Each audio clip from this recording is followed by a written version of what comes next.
Hello everyone, I hope you are doing well. I'm going to start the episode by leveling all my characters. Let's start with Magi.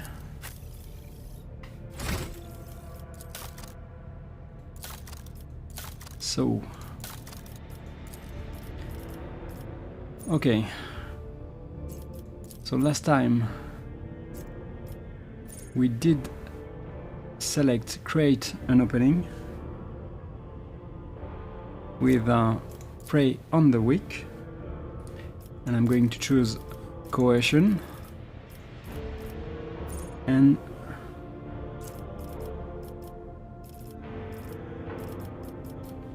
I'm going to choose malign influence. Whenever an enemy fails a willpower resistance test against the character, they suffer 6 direct damage. On success, the damage is doubled. Okay. This is going to be good with the equipment I have already. And we are going to choose AP increase. Grants 1 additional AP. Good. Next one. Kibela. We have chosen Unbearable Presence and Open the Veins. And this time we are going to choose Awareness with Destroyer. Every melee attack the character makes reduces the target's armor by 2% until the end of combat. This reduction is applied before damage is calculated. Stacks. Okay, good. Also, AP increase, same. We don't have the choice. Ulfar. We have chosen... Okay, we don't have to choose a lot with him. Next one, Solomon. Solomon. We have chosen earlier Brother in Arms with no heresy. We are going to choose this time also coercion. And let's see. So I could go with this one. Extermination. Any damage the character deals is increased by 1% by 1 for every attack they have made this combat. Does not affect damage over time, effect, bleeding, burning or toxin. Okay. And I could go also with this one. Eager subordinates. When allies take actions on extra turns given by the character, they deal plus 15 more damage.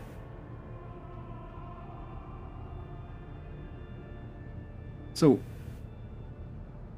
I don't know if Glato is affected by it, so I'm going to choose extermination. Let's go with this one. Let's continue. Pascal. Where are you, Pascal? You are here. Okay, we have chosen Pierce and Ruin and enhanced splash area. We are going to choose this time Logic and something called Death Dealer. Whenever the character kills the first enemy in a round, that character immediately makes an additional attack against the closest enemy they can target with the same weapon if possible, using whichever attack costs the least AP. This attack deals 30% base damage with the plus 10% bonus for every difficult tier of the first killed enemy. If the enemy was of difficulty tier 1, this attack deals 40% damage in total. Okay, I have chosen this already for Elliot, and it's a good one. Elliot, I think I need just to level 1 rank, so AP increase for her. Same for Idira. 1 AP. Cassia. So we have chosen Blood Locus earlier with Open the Warp. And we are going to choose Persuasion with Eager Subordinate. This one, yeah, if I can find it.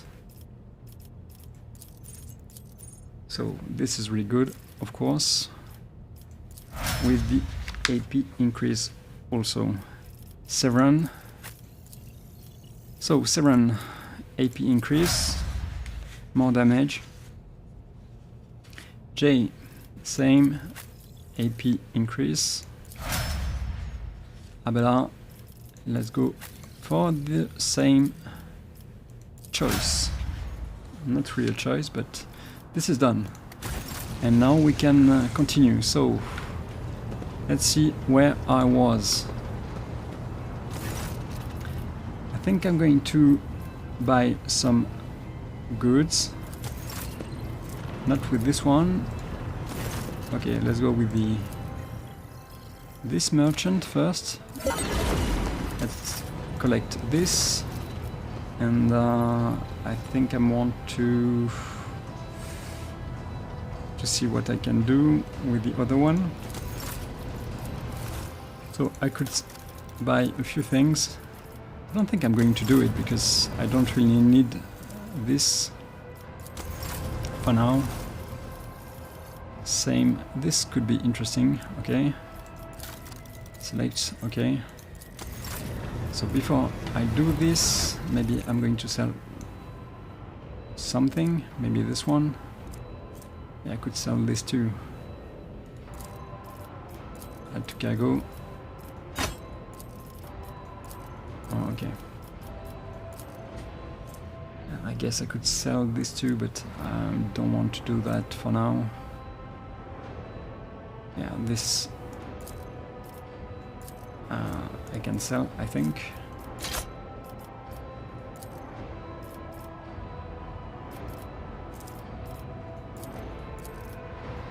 Okay. Yeah, I could sell this, right? Let me check.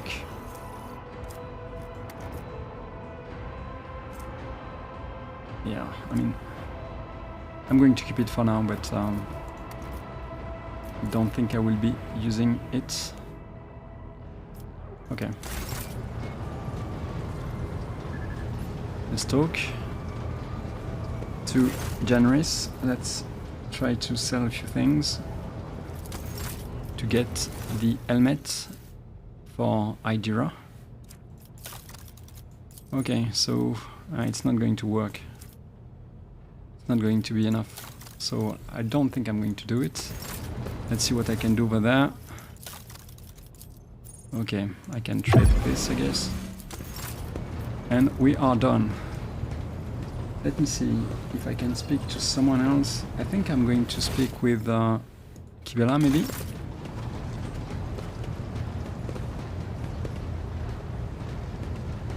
Take heed, Nemo. Our blessed Domin honors us with a visit.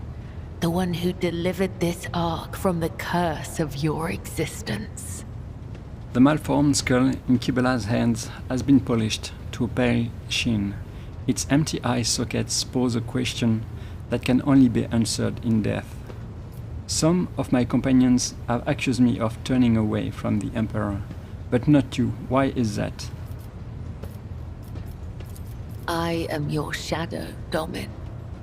Wherever you choose to go, I will always follow. I see your deeds, I hear your prayers, and yet I wait. When the Undying One whispers your name, my blades will rid you of the weight of your transgressions. But for as long as he is silent, I am your sword and shield, Domin. So it has been, and so it shall be.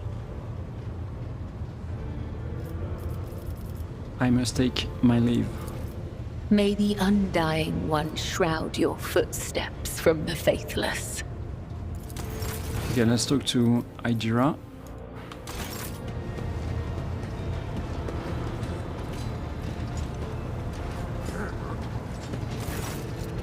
When Idira sees you, her lips curve into a smile and she nods at something over your shoulder. Have you discovered anything more about the door from your visions? No, Lord Captain, not a thing. And I'm wandering from bay to bay, scaring the crew. But don't worry, I'm sure that as soon as we get close, well, there'll be no mistaking it. I must take my leave. Of course. Always at your service, whenever you need me. Okay, let's talk to Cassia. And we will be good to go.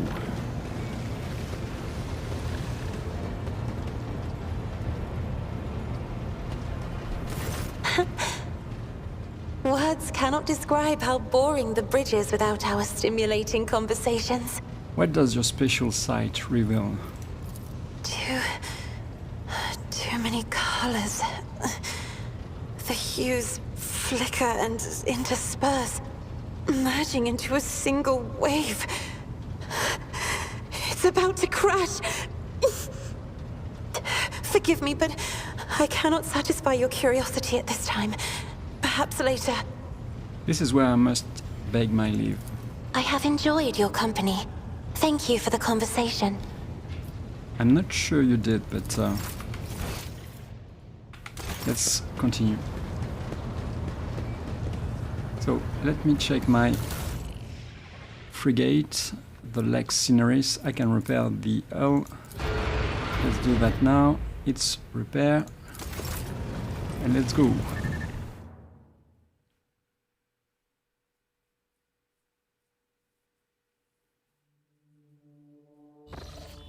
So, okay. Elusive plunderers, the homunculus prism suspicious ships. Okay.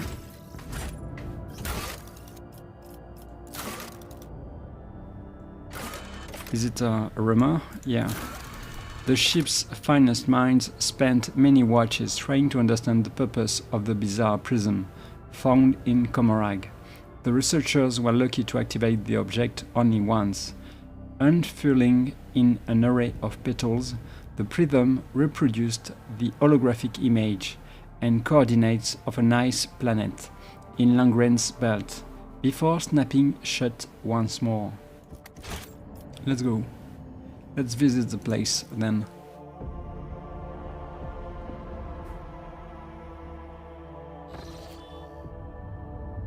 Okay. So we have some visitors, I guess. Let's check this one first.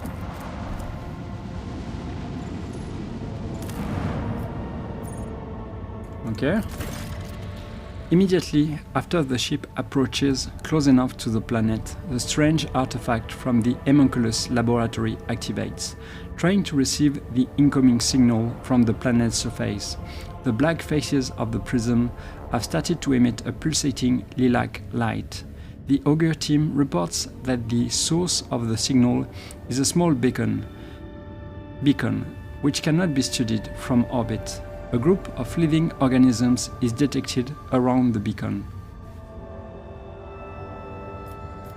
Okay, send a scout team to the source of the signal. I am curious. A disgusting sight unfolds before the scouts. In a sinister, high-fenced enclosure, hideous mutants crawl and writhe. Hundreds of ugly beasts, their shapes vaguely reminiscent of humans, squirm on several pairs of deformed arms and legs, incapable of attacking or doing much of anything else beyond crawling in the dirt. The creatures are riven with endless pain, which seems to feed the Drakari beacon at the very center of the pen. A pulsating lilac light flows from the beacon. Okay, let's order the team to activate the beacon. The activated beacon on the planet emits a thin lilac beam, sending out a signal, which is promptly accepted by the artifact on board. The prism unfolds into many small petals and shows a holographic image of a certain planet and corresponding coordinates.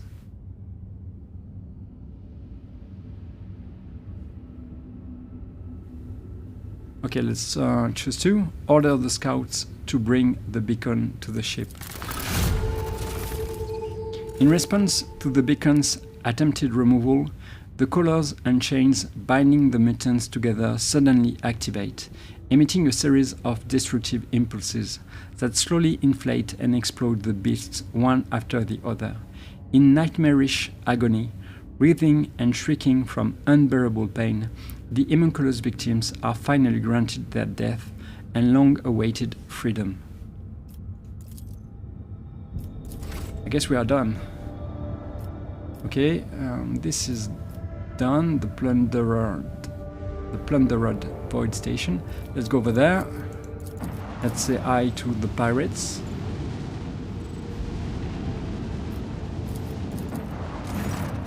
A chase is answering behind the stained glass windows of the bridge. Several pirate raiders are trying to catch up with the cruiser, fruitlessly firing salvos at it from their macro cannons.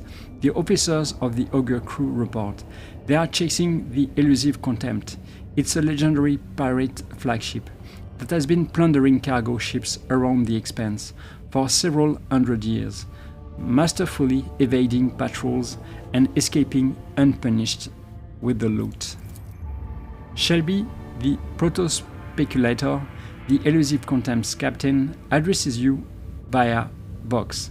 In a cheerful, almost affectionate voice, he thanks you for the high-grade resources mined by the Von Valentius extractions, and also for your invaluable assistance in his escape. As soon as Shelby finishes his speech, the elusive Contempt swiftly enters the warp, and a powerful salvo intended for his vessel explodes against your void ship's shields instead. They dare to attack a rogue trader. Prepare for battle. Okay. I was not expecting this.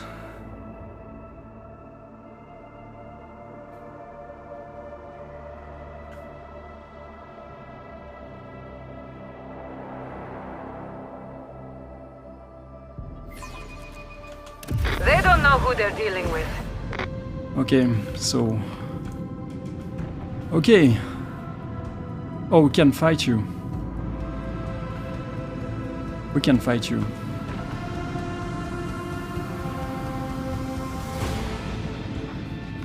I'm not sure what you can do. Okay. This is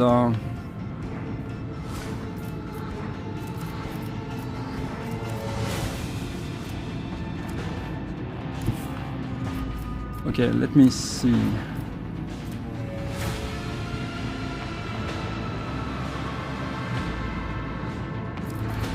Okay.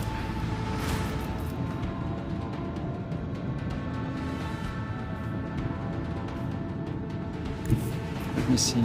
Okay.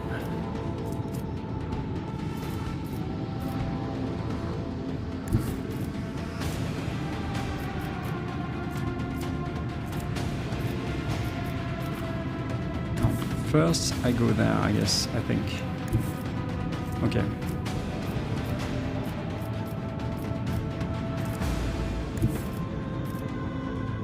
Maybe here.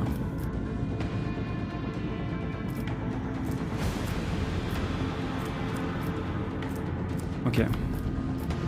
So let's go with this one.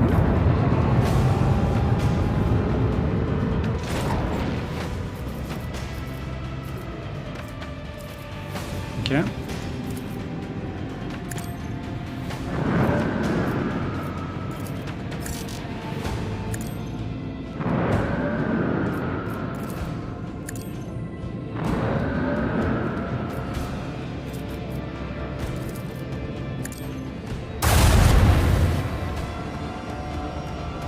What? Okay. Nothing crazy.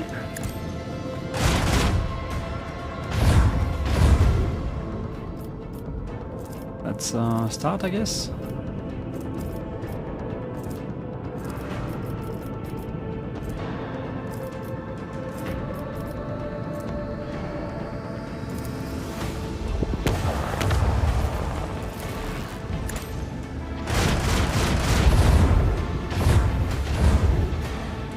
Okay.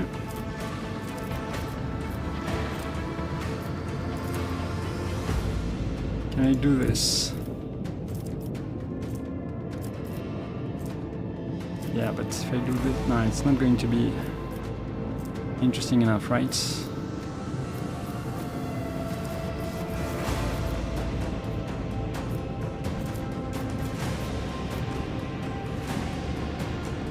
I think I'm going to do this.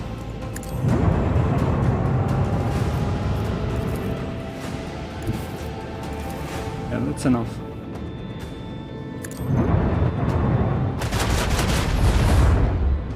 Not bad. Okay.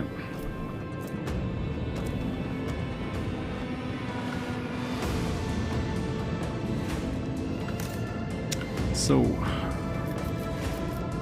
can I do this?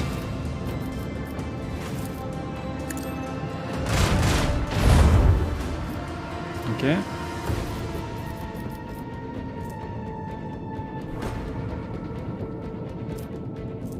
No. Okay, maybe this one. Master. Not this one. The warp channel, alright. Okay.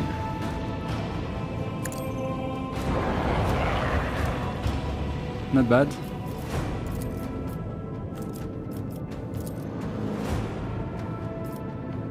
Okay. Let's see what's going to happen.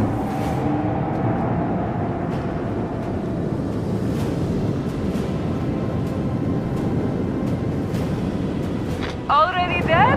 Pathetic Ashmats.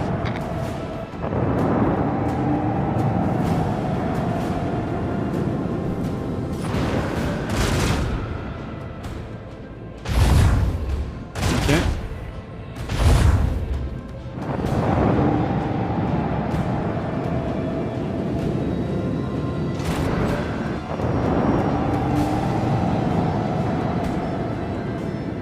So the elusive is gone. Okay.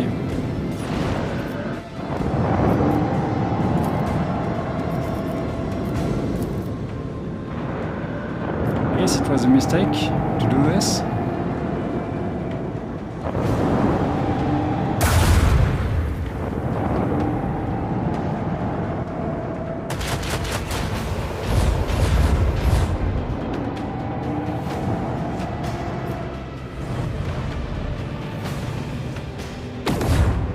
Okay, not too bad. Maybe let's go with this one, I guess.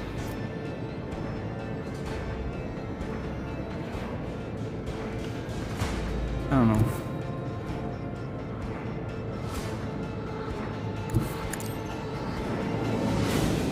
Okay. Let's wait.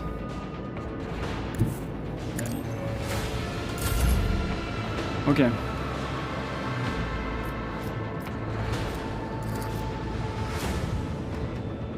So maybe can build the shield.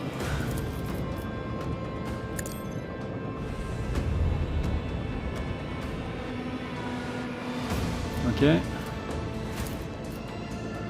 Let's go with this one first.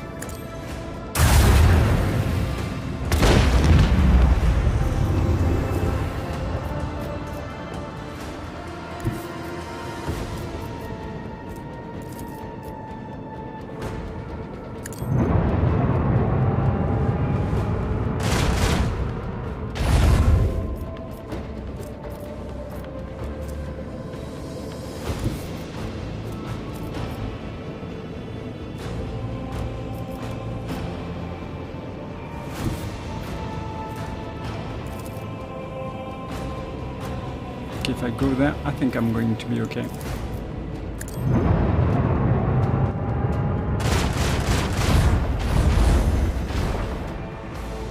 Come on, seriously?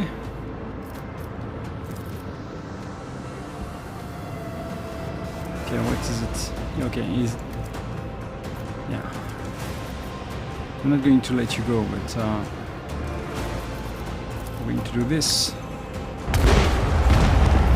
Okay.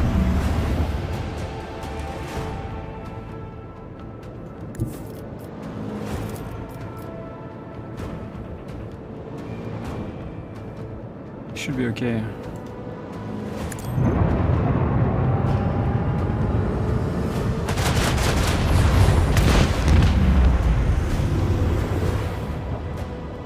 Okay.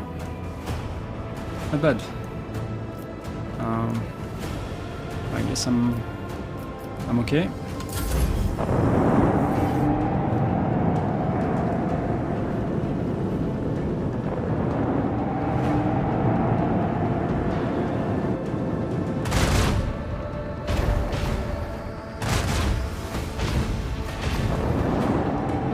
Oh, bad choice. Bad choice.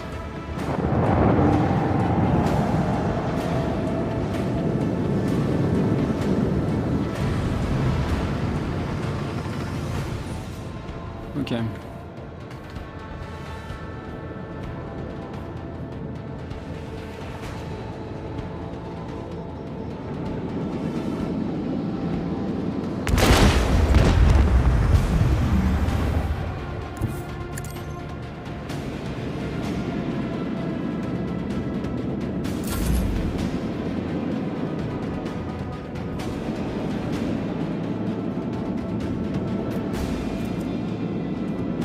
Do this, is it going to work? I'm not sure. Are you going to explode? No, you're not. But that's okay.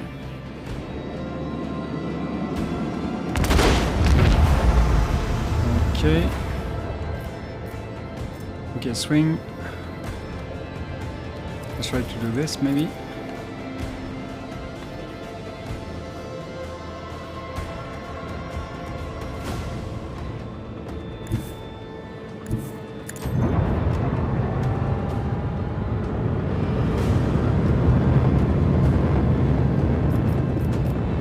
Okay. Do I want to do this? Maybe not.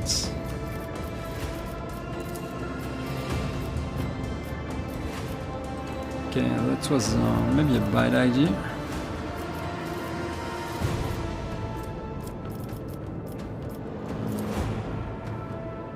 Do this. Okay, maybe Master of Maneuvers. Let's go this way. Oh. Yeah, I think maybe let's go there.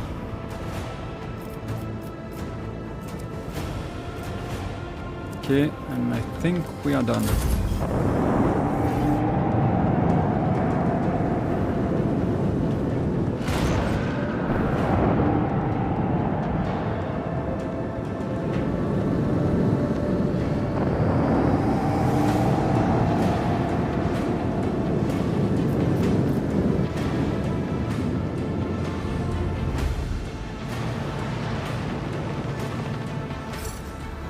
Okay.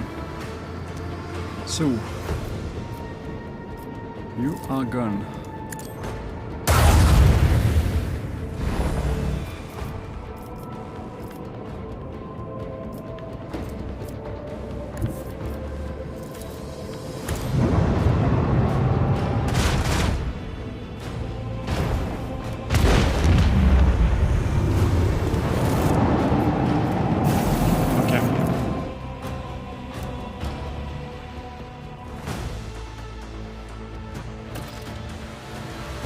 Well, okay, this is done. Let's continue then. Let me check also something else. The contract maybe. I don't think I need this, but take this, I think. Yeah, I don't need this profit factor, I think. I'm not sure if I need it. I need to check it. Yeah, I will do this later on. Let's continue.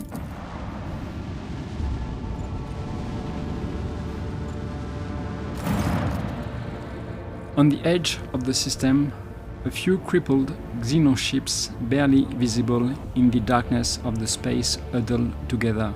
Not displaying any of the usual hostility, the Xenos are stuck in inactivity, entirely ignoring the rogue trader's presence. The Augur team has detected a number of damaged void ships, each afflicted with several system failures, and bearing a few dozen living creatures. An attempt to identify their drive signatures is met with failure, but the scanners pick up an exchange of data between the ships along an encrypted channel. Magi recognizes the vessels as those of the Raving Tempest Cabal by their silhouettes and markings.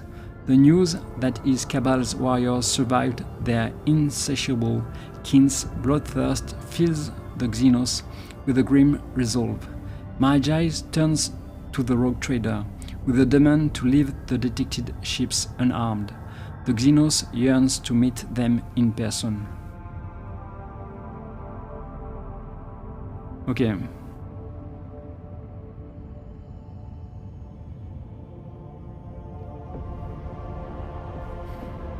Let's go with 2. Let Magi fly to the Xeno ships on a shuttle.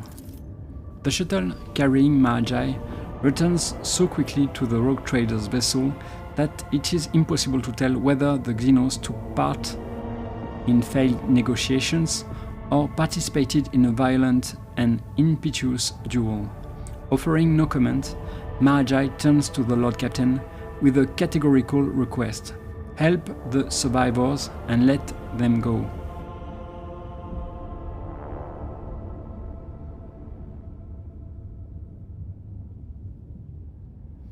Agree to help the Xenos in exchange for a generous reward.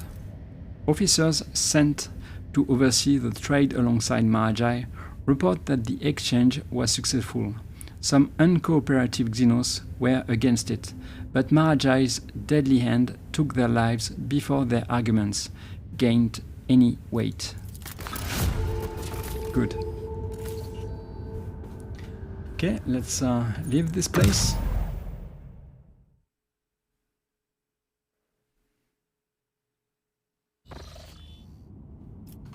So, I think I'm going to continue and go there to Mundus Nullius. One-way road, let's see. What is it? One-way road. There's been an unsuccessful attempt to restore an abandoned colony in the Mundus Nullius. The colonist ship went dark shortly after its arrival in the system. The vessel's fate could be worth investigating. That's what we are going to do, I think. Yeah, and we can continue to number 4 and then to this place, Lito Ribum Maledicta. Okay, let's go. Of course. Who is it going to be?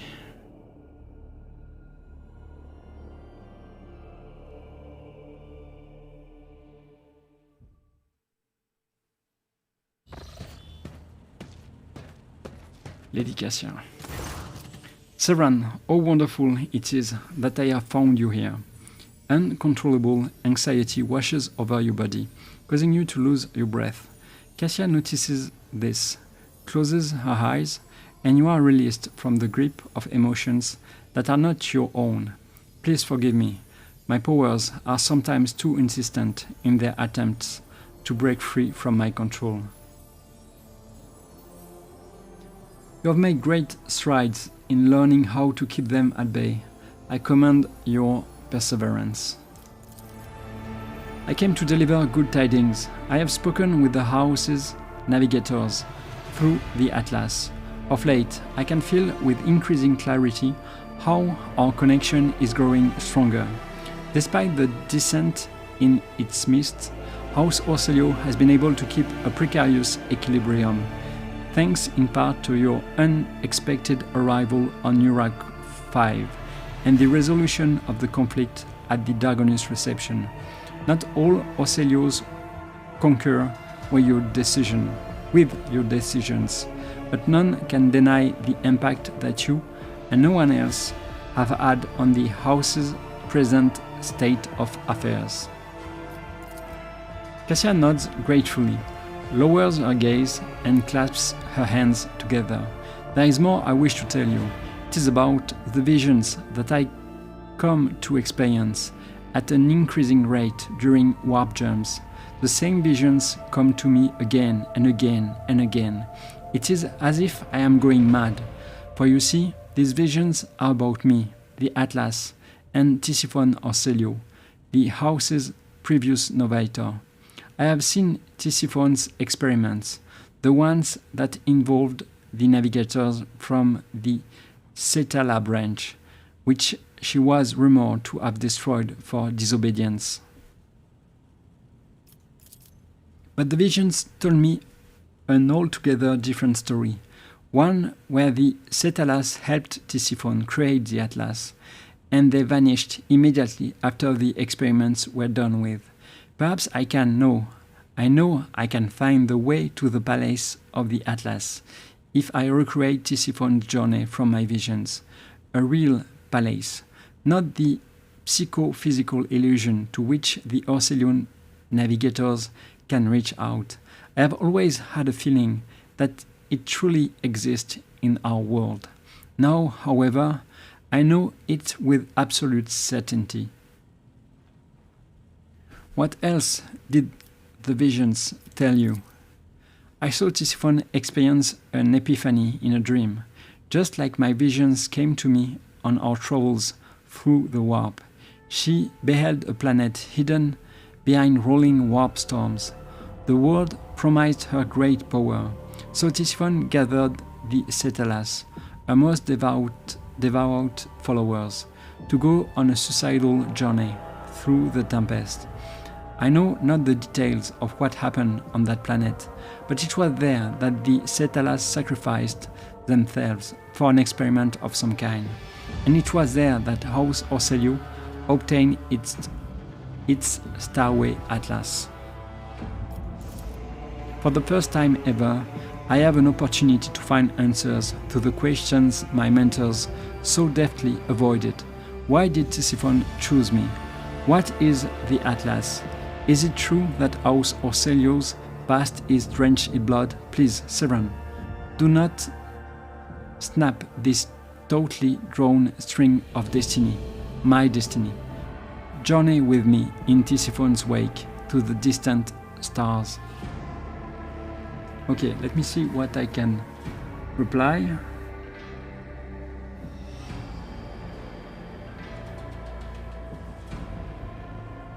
I think Seran wants to help Cassia. I shall help you, Lady Cassia.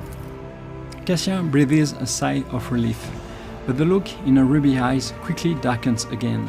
The house is still watching me, both the renegades and the loyalists.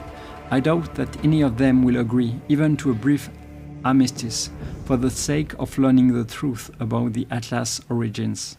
And I do not wish to see House Orselio lose even one more life to another fratricidal skirmish.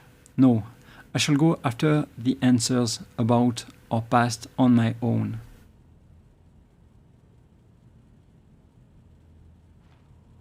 Well, yeah, I don't really want to invite them either, so let's choose 3. Then it is best that we go alone.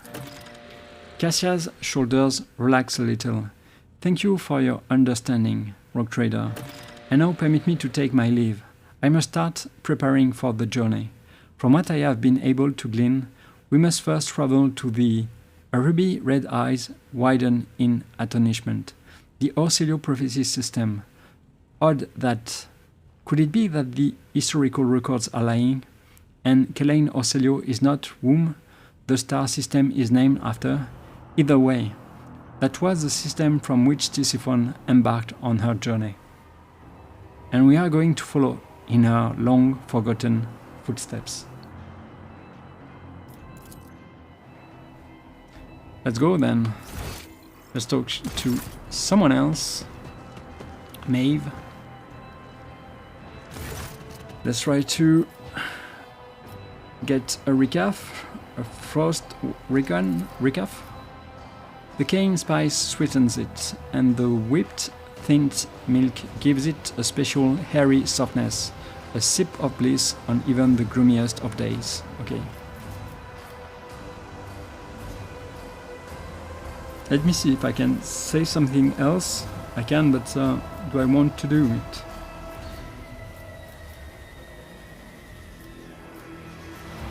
Okay, I must take my leave.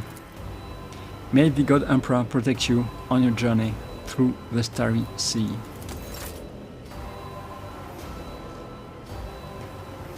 Tormented captive, please let me go, crew member.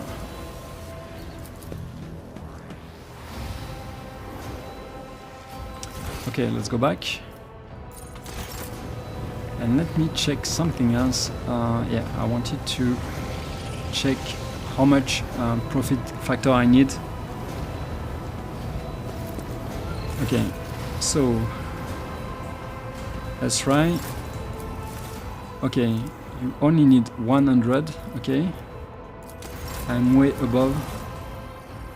Okay, you need more for. Okay. Let's say 170. Okay, it's done. Yeah, it's done. 170 is all you need, right? Let me check again. Don't want to make a stupid mistake. Yeah, this is okay. So let's go to let's check the contract.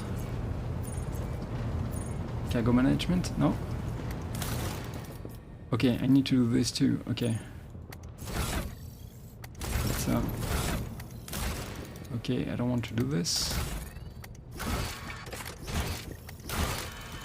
Okay, the contract. Let's see. So I can do this one. For sure. Let's do this one. Why not?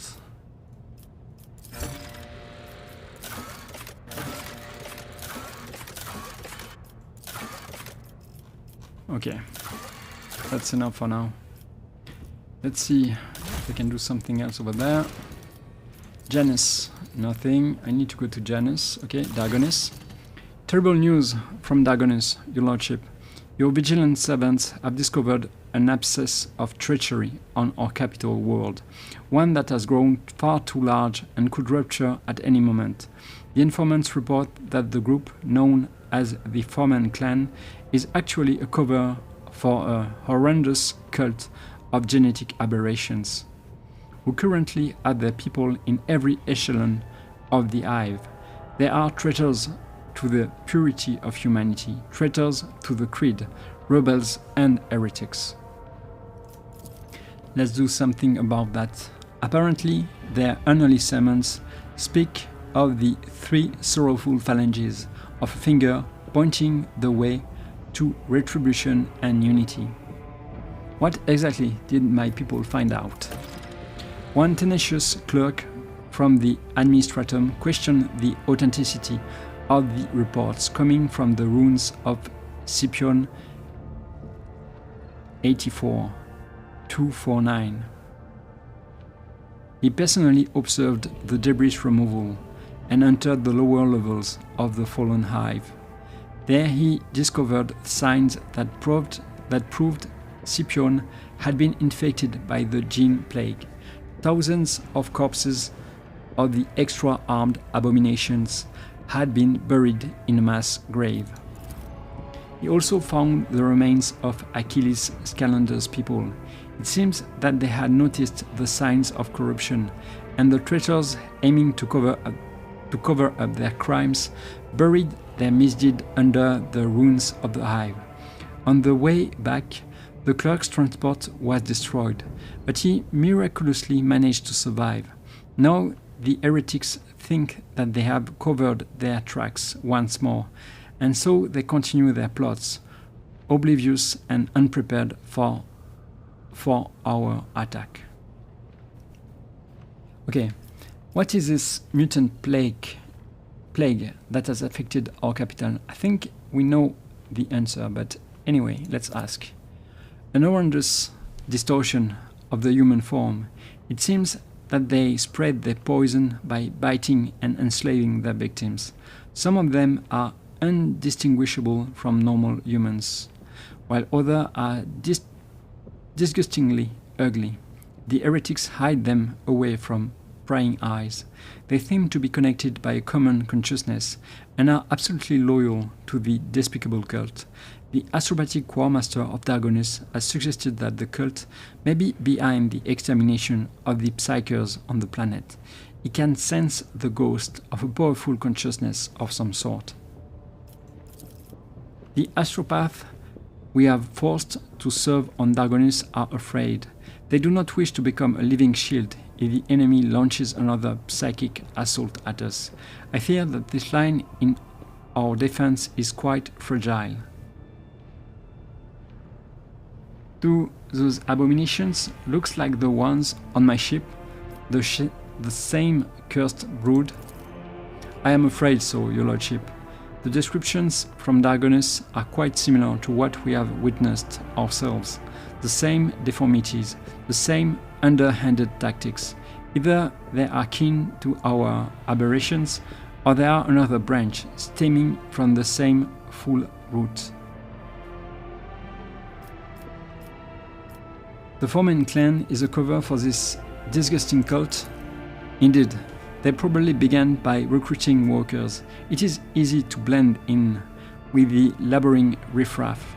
Posing as a union of technomats, they were able to conceal their secret operations and infiltration into the upper echelons of power. Each new crisis allowed them to gain more of our trust and resources. And most despicable of all is that they have perverted our faith. They revere the God Emperor in the form of a four-armed monstrosity. Their prayers are full of hatred toward those in power and promises of a reckoning when their dreadful deity will come and equate them with their oppressors, with us, that is. Many fools and troublemakers have fallen for their lies.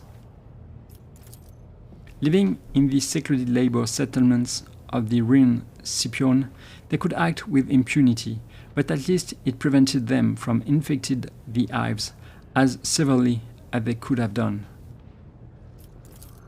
The suppression of the minor cults dealt them a harsh blow by bringing the flock back into the fold of obedience, who have reduced the number of potential new recruits. What forces do they have at their disposal? The heretics mostly consist of workers, but some have infiltrated the guard as well. Their weapons are primarily made from repurposed industrial machinery. The cultists are fearless and will readily sacrifice themselves for the sake of their common goal. But the worst part is their psychic threat. We cannot even begin to gauge it. Some of the engine vandals could be infected by this plague, but most of them are more likely to come to our head. They are too used to eating out of your lordship's hand to bite it. Okay. We have to act. Absolutely right. It is impossible to negotiate with the degenerates. Our only option is to completely annihilate them. We should start from the top. Should we attack decisively and quickly, or should we show our hand by bringing assault vehicles into the capital and gain an advantage in firepower? Do we quietly eliminate their leaders, or do we rain destruction upon the infected territories and cleanse them of traitors? Magi's caustic laugh sends shivers down your spine. Let others sully their hands. Just one beacon, and my kinsmen will descend upon the afflicted hives. Perhaps they will cause some additional casualties here and there, but have no doubt, none of your enemies will survive, even hiding in their little nests. The cleansing should be thorough. A good few wrecks of dead ships still linger in orbit after the day the Xeno scum attacked your world. Command your fleet to pick them up and send them plummeting toward the nest of the spawn trying to encroach on your domain. Okay, we have choice. Okay.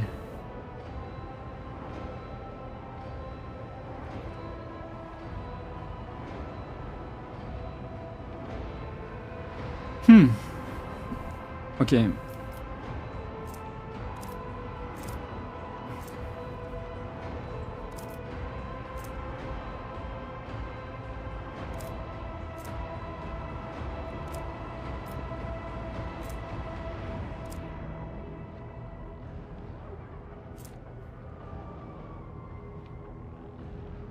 Let's go with Magi advice.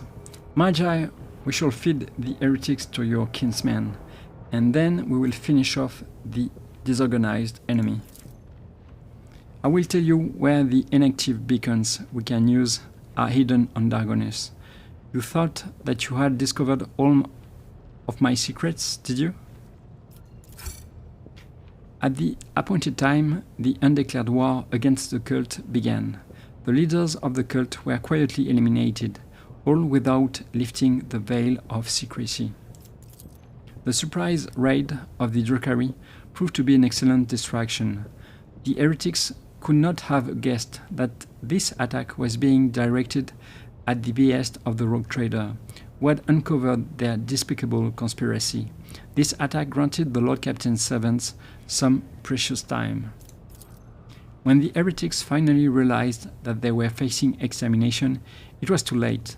Their leaders were slain, and the rest of them died amid the carnage of the street battles. The allies of the cult among the engine vandals heard the voice of the brood, pleading for help, yet very few of them answered. Those leaders, still loyal to the rogue trader, had been warned in advance and had treacherously killed most of those intending to raid the hives. Only one thing filled the rogue trader's servants with unease. Inside the cult's main temple, they found the den of some grotesquely enormous monster. It was empty. They did not find the beast. If the Emperor had been merciful to Dargonus, the monster would surely have perished in the fires that had engulfed the hives during that cycle.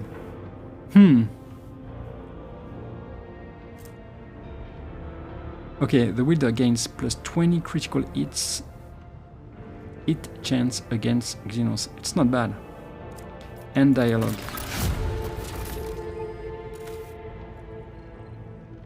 Okay.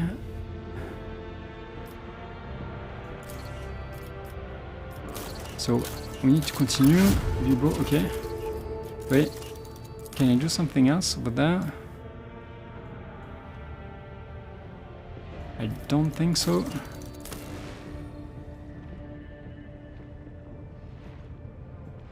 Okay, Dargonus.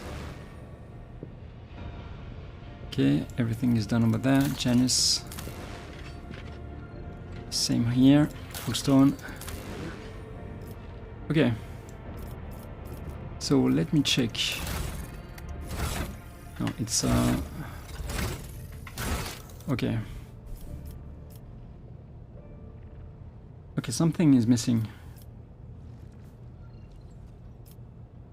The Gene Stealer cult is not eradicated yet. Okay. I will keep that in mind. Let's continue.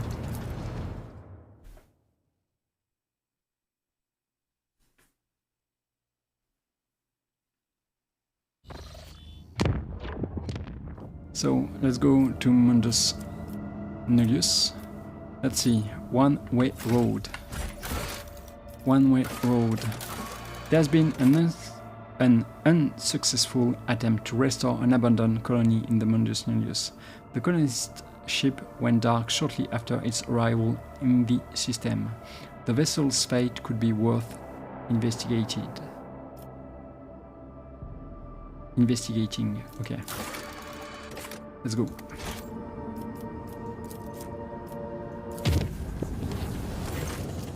Permission to report, Lord Captain. Sauerback's voice is resonant. Mistress Kibela has been apprehended, really, by enforcers at the scene of a crime. Eyewitnesses saw her assault and kill the esteemed Carogan Majoris. She has confessed to the murder. The penalty for murdering a senior officer is death. However, given Mistress Kibela's honorable service and her special status, I dare not proceed without your permission. She is incarcerated and awaiting your judgment. Let me know when you are ready to hear her case. Well, I think we are going to do that right now. Lord Captain, I have made an important discovery. When you destroyed the creature the mutants called the Sire, I felt it was my duty to investigate how the abomination had found its way onto our ship. Digging through old inventories and archives of trade transactions, I latched onto a single name, Finger of Sorrow. More than 2 centuries ago, the drifting hulk of this vessel was discovered by Lady Theodora's predecessor. It was a lost merchant ship with a hold full of cargo. Okay, so I need to destroy it? I was reminded of the 3 sorrowful phalanges mentioned by the twisted creatures. I dare theorize that this image harkens back to the name of the ship woven into the Heretic's beliefs. A third of the goods taken from the Finger of Sorrow were sold to the Drusian mission on Footfall for the needs of a colonization ark, the Wasteland Wayfarer, bound for the world of Jezebon. A third was taken to Ive Scipion 84249 on Dargonus, where mutiny broke out later, and the final third was left on the flagship. Surely you can see where I am going with this. Centuries later, a cult of mutants emerged in every single location the shipments were delivered to. Okay. Where did this Finger of Sorrow come from? It arrived in the Expanse from somewhere in the Calixis sector. More precise information may be contained in the dead vessel's log, but I do not have it in my possession. What do you think these 3 sorrowful phalanges represent? I assume they symbolize the 3 branches of the cult, the Nourishers, the Ravenous Star, and the unnamed cult from Scipion. At least I pray to the Emperor that there are only 3. Are you telling me that the Von Valentius dynasty has been transmitting genetic aberrations across the Expanse? Purely out of ignorance. The creatures probably lurked into the cargo and no one discovered them. Or perhaps, we know these things can take over minds. They could have dominated anyone who stumbled upon their nest. I wish to locate the wreck and investigate it. Clearly, the coordinates have already been entered into the logbook, Your Lordship. Okay. A report from the middle decks, Lord Captain. Immediately after our translation from the warp, there were reports on the Vox channels about black creatures appearing all over the place. The witness accounts claim they emerged straight from the shadows, and it was your pate, Xenos Magi, they were interested in. Okay. Several enforcers perished in the battle, but we managed to avoid significant casualties. Your Xenos took out the aggressors. I will not be bothering you with this if we had determined how the creatures got onto this ship. Until we know for sure, we won't be able to stop future incursions. Let's go with 2. They were mandrakes. They could have infiltrated the ship through the shadows. A pregnant pause fills the Vox channel. In that case, guarding the decks against every shadow will not be possible. We will strengthen the security detail at key points on the vessel and hope the incident does not happen again. Okay. Let me see. Okay, inspect the wreck of the Finger of Sorrow in Omicron. Where is Omicron? I don't remember. Omicron. I think it's somewhere over there, right? Yes. Okay. Well, I'm not going to do that now, but I will do this for sure. Let's check the place. Mundus Nullius.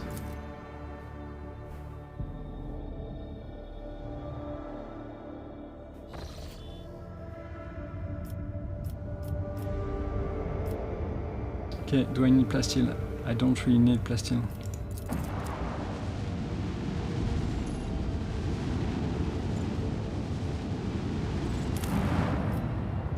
What is this? Ulfar, you are going to stay.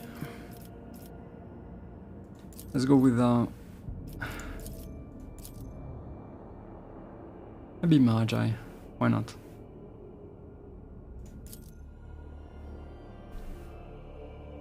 Ruin Palace.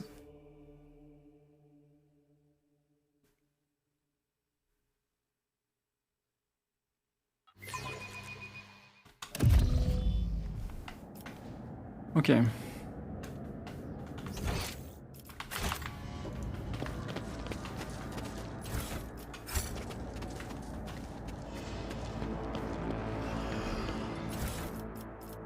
Okay, what is this?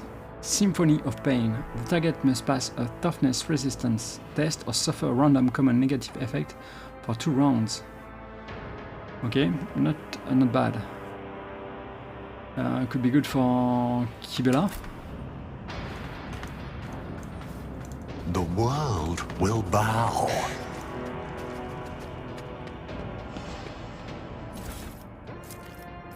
Okay, decree of gubernatorial will. By the grace of the God Emperor of mankind, we, Jamon Nigel von Powen, for the good of our world and the deliverance of our people from the wrath of the heavens and the fury of distant stars, hereby command to provide for the needs of the governor's office, no more and no fewer than 20 faithful young men and maidens picked in accordance with our instructions, each 7th rotation around the heavenly body, robust and firm in body and spirit, voluptuous in shape, of similar height and stature, dainty and beautiful, fair of hair, and with eyes the color of midday sky.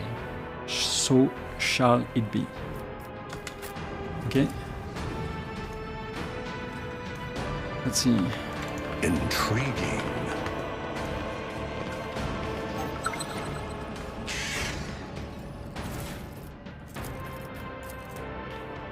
Broken Vox, I cannot go on like this, Elona. I cannot. I served my master loyally, as did my father and his father before that. But this cannot continue. No, no, I am tired. To bury the corpses of murderers and traitors to the Imperium is a noble thing to do. But now I must conceal the death of these innocent young men and women. They are almost children, cursed by the day when the governor became the ruler of this world. I will break this vicious cycle. This I promise. Tonight I will flee the estate, and together we will journey to the stars' speakers. They will warn the servants of the God Emperor about the heresy lurking in these walls. They will return for us. They will save us. Just wait for me, Elona. Just wait until I return.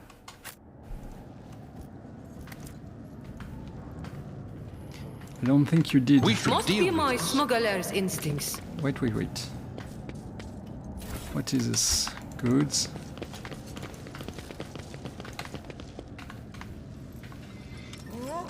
Let's Be careful. Powers unseen, uncover my path. Okay. We have a few servitors. Okay.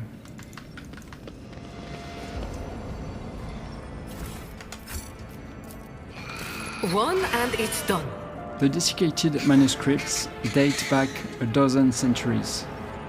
This palace is probably one of the oldest outposts of the Imperium.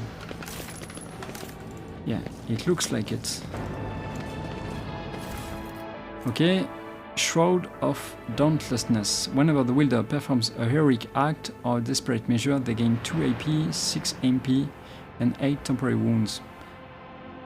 Okay, not bad, I guess. Whenever the wearer deals damage with a heavy weapon to an enemy, that enemy suffers 1 stack of perplex. If 3 or more stacks of perplex are already on the target, the wearer's attacks also inflict staggered for 2 rounds. Yeah, not bad. Whenever the wearer parries an attack, they immediately strike back at the attacker. If this attack deals damage, the wearer performs kick to push the enemy away. Could be good for Abelard. Okay, I think I'm not really using the charge. I think I prefer this one.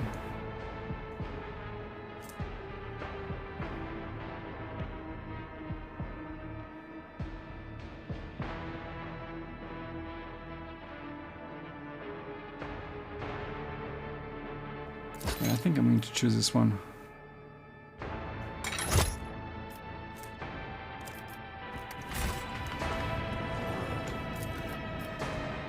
J. A job for me. Take yours. My pleasure.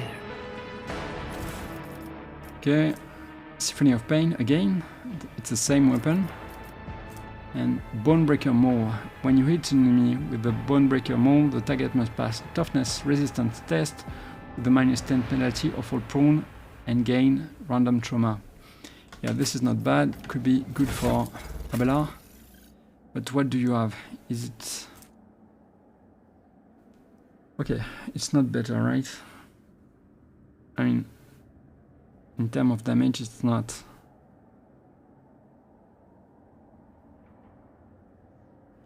I don't think I'm going to change it. Okay, let's take this. I tread a path unexplored.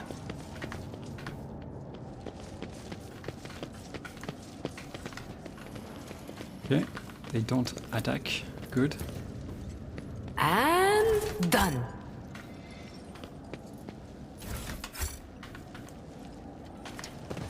Let's continue.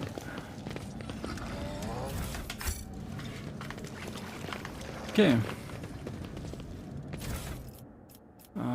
Toxic grenade, medikit, grenade.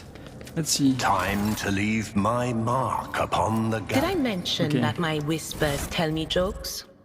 Jokes that, once said aloud, make your eyes bleed and blood curdle. Talk about black comedy. Okay, let's see what I can give you.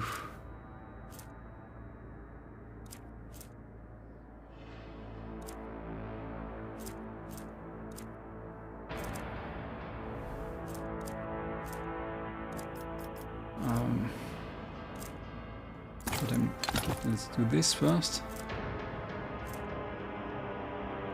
Okay, be this.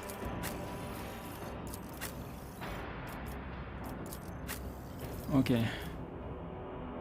Can take something too. Why not?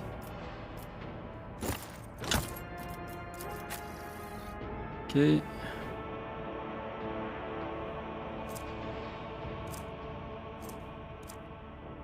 You can't choose medikits. Okay. This is let's go with the... Yeah, you can do this. Okay, why not? Doesn't really matter.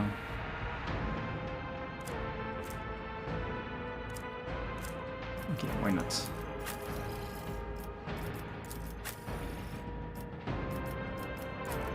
Okay, I'll give you this. and we are good to go. The future is never certain. Embrace true power.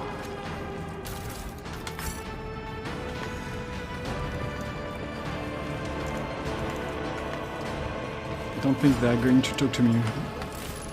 The servitor mechanisms are old and obsolete, and the organic parts have been replaced with improperly sized counterparts. Okay, I think, yeah, I've collected everything I could.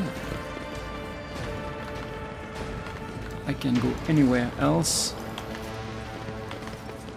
Let's talk to the noble. A lushy dressed, vaguely human-like carcass sits reclined in a massive Calexian oak armchair. Calloused brownish-blue patches cover the dead flesh, overlapping one another like snake scales. One of the hands, claws of exposed bone, supports a grotesquely bloated face. The creature's chest remains motionless, and its eyes stay tightly closed, and yet the muscles on the distorted face twitch ever so briskly when you approach.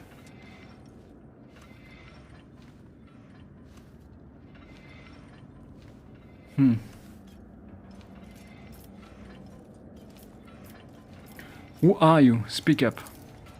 The creature's eyelids flutter open, filling you with the unnatural glow of its yellow pupils. The disfigured lips twist, stretching the smile wider and wider, until the thin skin bursts with a sharp snap, revealing row after row of pointed teeth. Korn dash froh hebt. A twisted guttural voice bursts from the creature's throat, and it roars with laughter. Kemorag Elentak, do not get in the way. The projectile strikes right between the creature's glowing eyes, barely piercing the scale-covered forehead. The blood, black and viscous like tar, slowly runs down the malformed face. Light of the throne, Jay clutches the Aquila, looking at the creature's corpse with disgust. I had to deal with mutants both in the sewers of Footfall and in the depth of the Underhives. But this one, did you see his eyes? They burn like embers in the empty eye sockets. Do not think me a coward, Lord Captain, but I would prefer to leave this place as soon as we can. Who knows how many such creatures lurk in the palace depth. Hungry, Adira rubs her temples, shaking off sparks from her fingertips. You have no idea how starved I am, and thirsty. A thirst that cannot be slaked. They want to eat. It wants to drink. We are hungry. Eat, devour, eat, eat, eat. Kim Brangduk, a long snake-like tongue emerges from the creature's mouth and licks its own blood, severing it like wine. The wound from the shot is before your very eyes, as if it was never there. Welcome to my feast. The creature idly jiggles its chins in an effort to remember human speech, its jowls melding into its shoulders and faintly glowing ribcage, a peculiar accessory shaped like a scarab and covered in luminous patterns, has painfully lodged itself into the flesh of the creature, something that undoubtedly used to be a man. You have heard of the powerful Xeno artifacts from the distant halo stars, discovered by humanity millennia ago, artifacts that belong to a race more ancient than the most venerable among the Eldari, artifacts most impure, fatally dangerous, forbidden in the Imperium, on threat of the cruelest of tortures, and yet capable of granting the darkest of human desires, a means to cheat death and to embrace life eternal. But what life? No, I don't think I want to take the Halo device. I don't want to become like him, or Seren doesn't want to become like him. He is not that stupid. Let's attack. Begone, monster. Brax on Spexta Hums Franklin Erosto Hammer. The elucidator fails to interpret the twisted speech taking root in your mind. Like a pestilent weed, the creature constantly smacks its lips. I will finally taste the savorous flesh again. Okay, let's see what you can Your do. resistance is naught but ashes. None of you Okay. shall survive! Okay. Severin, you are in good position. And I can prepare myself for battle. Okay, this is good. Severin, you are not going to move. Ooh. This is going to be a tough cookie. Okay. Well, Elliot, this is not a bad place for you.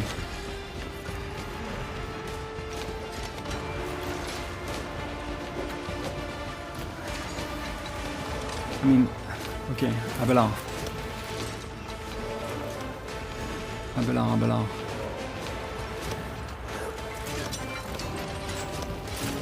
You are going there, Abelard.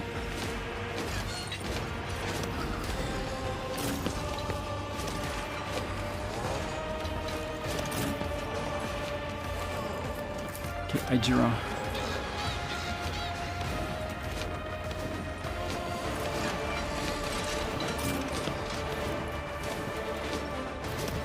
Birdie. Okay, Marjai.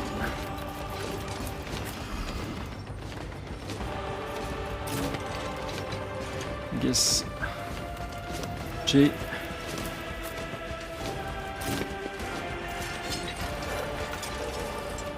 I guess this is it, right? Let's see. Okay, Saran. Let's go. I will triumph. Ruin beckons. Purpose guides me. Okay, let's do this. I will triumph. I think I'm going to go. Yeah, let's go. One step closer. Okay.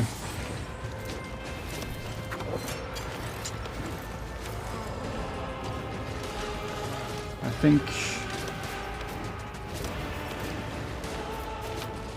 think I want to do this. I need no guidance. Low momentum. Okay.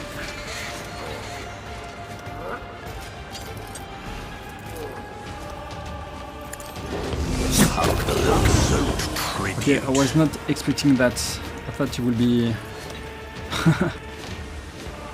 way more harder, but way more difficult, I should have said.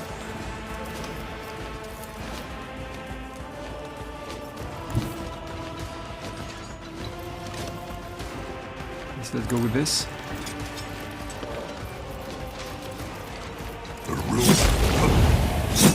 Bad. Kiss a run.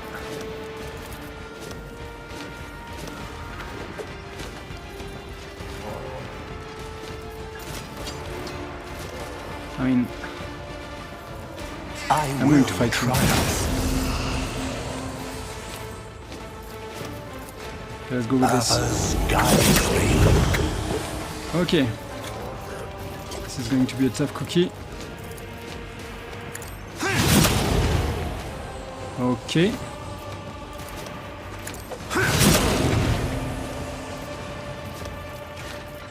Should have done. Yeah, it's my bad.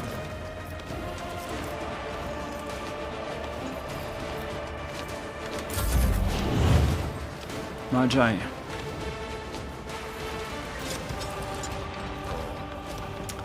Okay. So let me see. What kind of boots do you have? Okay, he's not bleeding, right?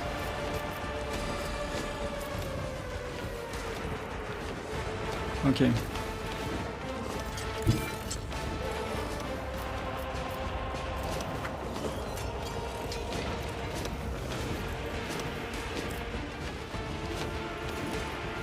Okay, okay.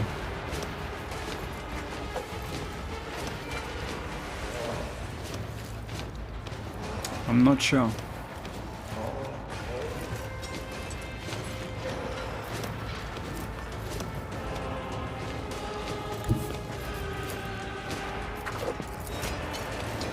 Okay, first let's go with this one. Oblivion approaches. What a useless blade! Broken already. Okay. Well, I was not expecting that, for sure. I will savor your delectable anguish. What? Seriously? Okay. So... Okay. I can dash... Okay, let's go with this one, I guess.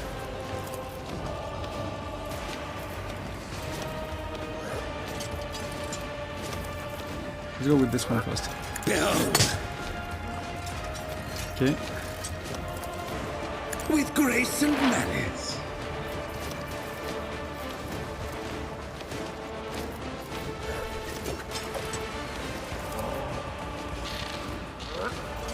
Well, I can kill him, but I want to do more than that.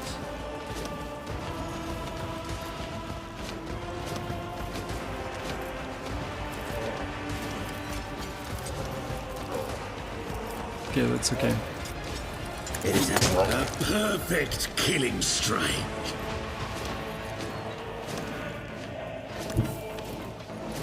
Okay, the assassin dashes in a straight line for up to 6 cells, suffering minus less damage from the attack opportunity. Okay, can I dash through you? I'm not sure I will be able to, right?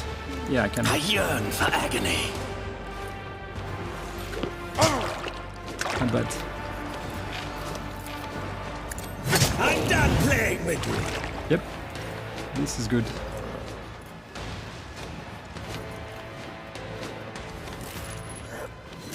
Okay, okay. I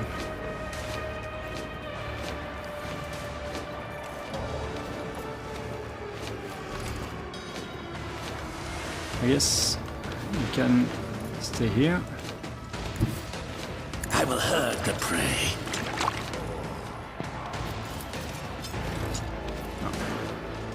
You won't be able to do anything over there, so let's stop here.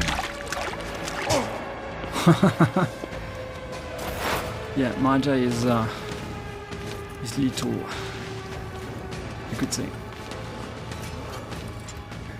Which one is next? Well,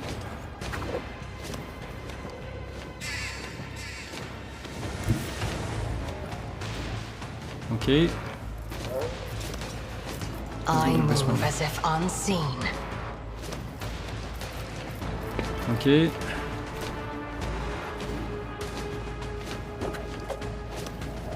So I'm not going to do that first, for sure. Let's go with this. Let's go with this. This tedium is beneath me. Okay. This I one. understand your intent. Okay. I am not your Xenos pet So let monkey. me.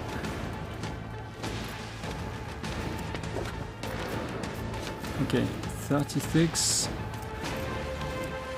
Okay. I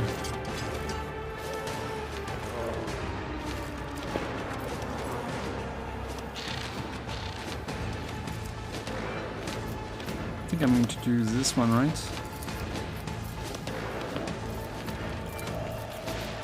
I'll go with this one. No weakness is hidden from my Not sight. bad, not bad.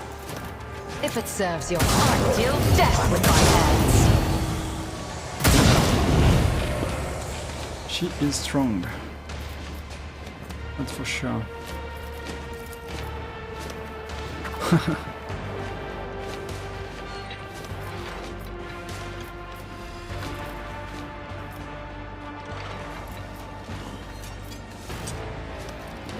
I mean,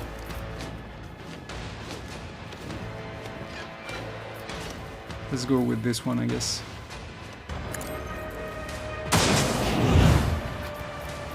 I Okay. understand your intent. Come on.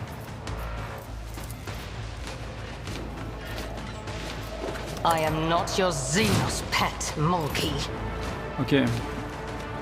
Ah bah là. Indeed. Let's go with this one. It will be done. Okay. So let's think about this.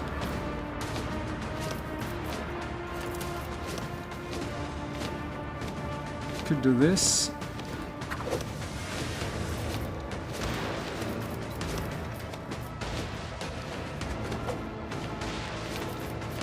Do I feel lucky?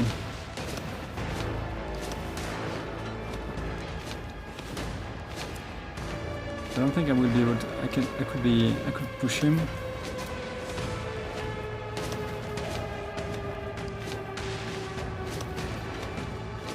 Yeah, I think I can handle it, right? Let's go with this one first. Victory is imminent. Okay.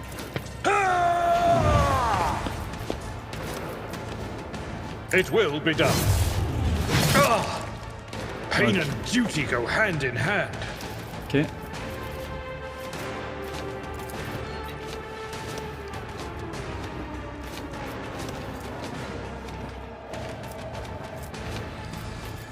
Indeed.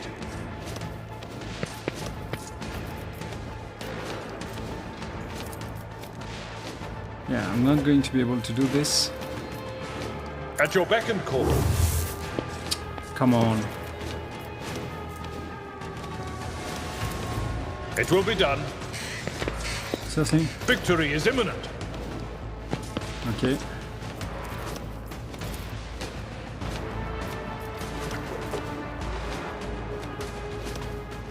One AP.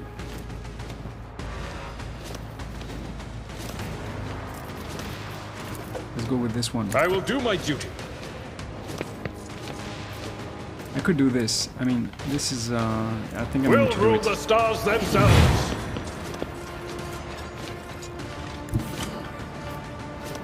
Okay, I can do it. At your beck and call. This is better.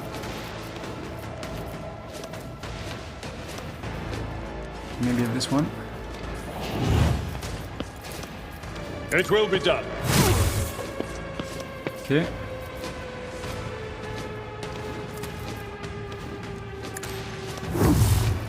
Come on.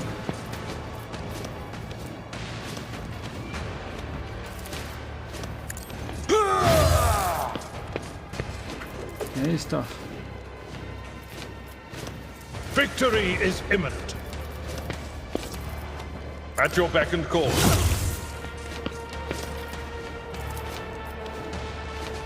Indeed.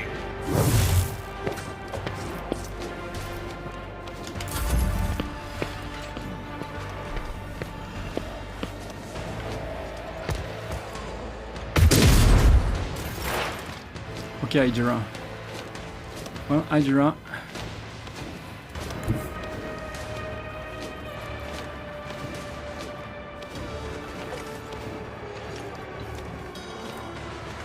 Let's see what you can do.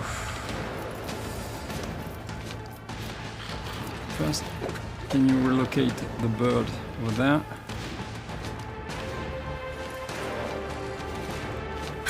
Let's see what you can do. Let's go over there. What is this foreboding?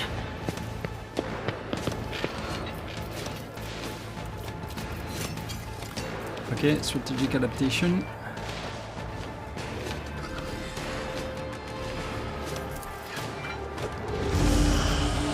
Okay.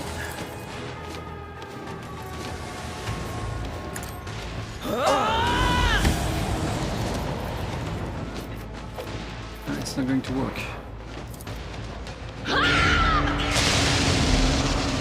Okay.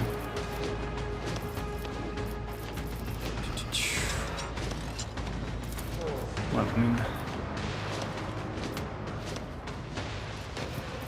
think I'm going to do it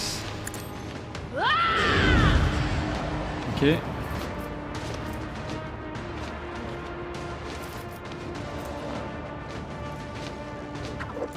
Okay. On it.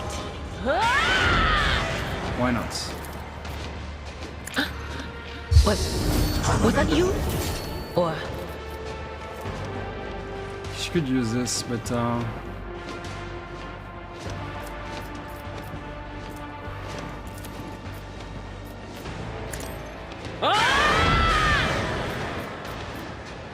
think I'm okay. I'm going to kill him. if only you knew what awaits you. Okay.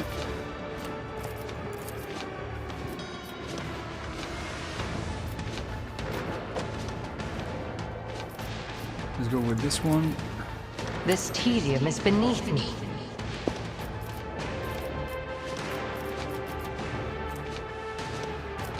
Okay. If I must. I understand your intent.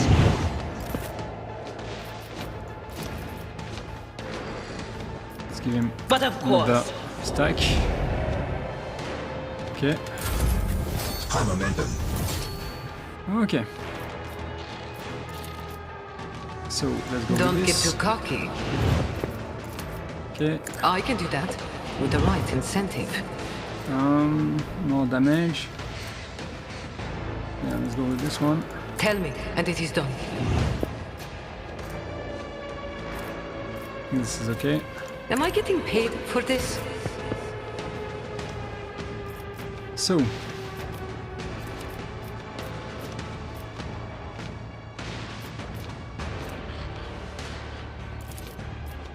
Whispers guide my hand. Okay. It was a little too easy, man.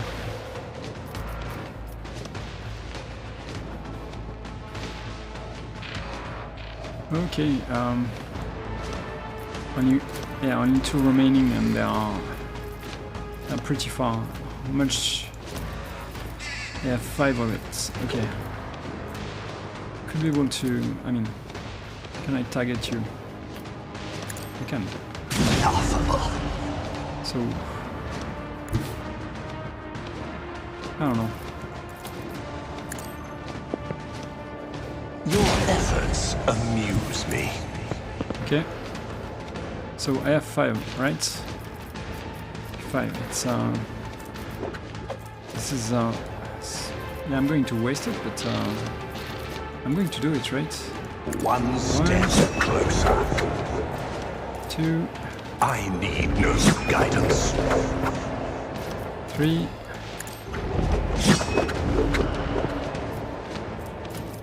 I said 5, right? Yeah, 2 remaining. So I could do this. Purpose. Could do this too.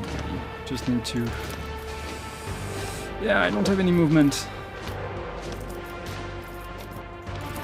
I will triumph. Who am I joking? Okay, you're dead. Purpose guide to satisfying demise.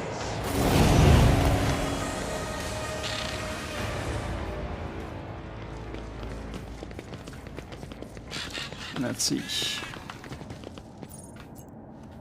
Corruption noble. The world will bow. Okay. Halo device. The wearer gains the following: plus 25 strength, toughness, agility, and perception. Uses agility instead of intelligence, toughness instead of willpower, and strength instead of fellowship. Immunity to injuries and traumas. It's not really good for Arceran, and I think it's not a good idea to equip a Halo device for roleplay reason. Whenever the wearer kills an enemy, any damage they deal is increased by 1% until the end of combat, while their intelligence, willpower, and fellowship are reduced by -1 until the end of combat, okay? And this one, base armor property, +2 deflection against ranged attack, okay. So Fate beckons me.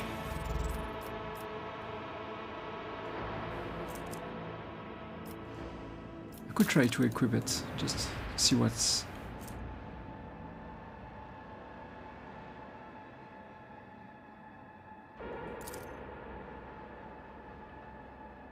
Let's try. The ingenious creation of an unknown craftsman shimmers, hypnotizing you with its faintly glowing patterns. The trinket is so captivating, you cannot take your eyes off it. When you try to shift it into your other hand, you notice that it can barely separate from your skin. There are thousands of fine flagella stretching between the surface and your palm.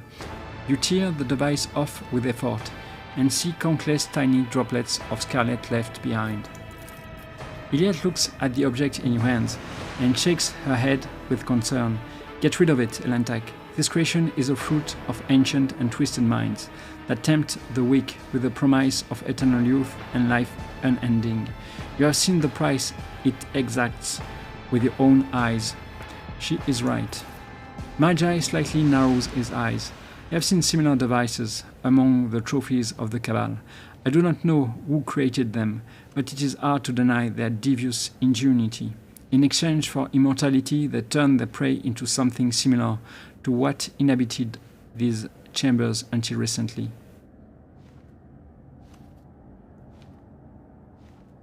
No, I'm not going to say one. Destroy the artifact. A shot, a torch, a sharp rock. You go through several ways to break the Xeno artifact, but your efforts are futile. Not a single scratch appears on the smooth surface. All the while you sense something strange. You hear ringing in your ears, and the metallic taste of raw meat in your mouth. Throw the artifact away. You swing wildly and hurl the mysterious device as hard as you can through one of the broken windows of the hall. Now only the God Emperor knows where to look for it, and perhaps that is for the best. Sebran is no fool. He may be a heretic, but not a fool. So let's see what we can do now with I'm at your service. Abelard. Abelard, what can I do with you? So we can choose now something else. Let's go with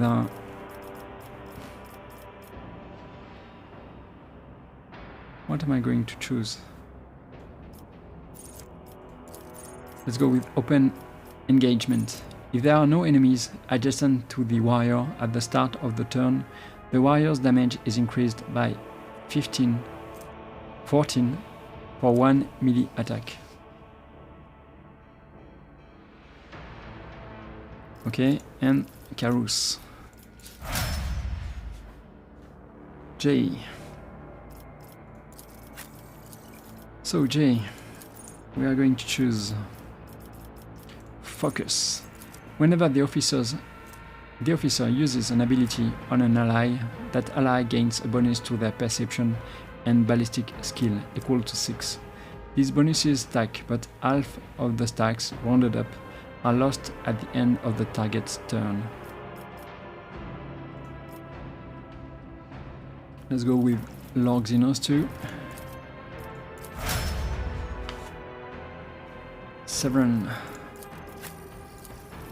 Severin, we are going to choose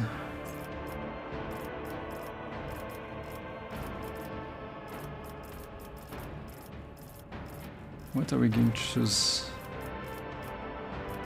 Rising Tempo. Each attack made by the Bladedancer increases the damage of all subsequent attacks they make this turn by 5%. This effect stacks up to 3 times. Area attacks, burst attacks, including the Blade Dance, and any other attacks that deal multiple hits are considered single attacks. Yeah, I can understand why. Let's go with Demolition.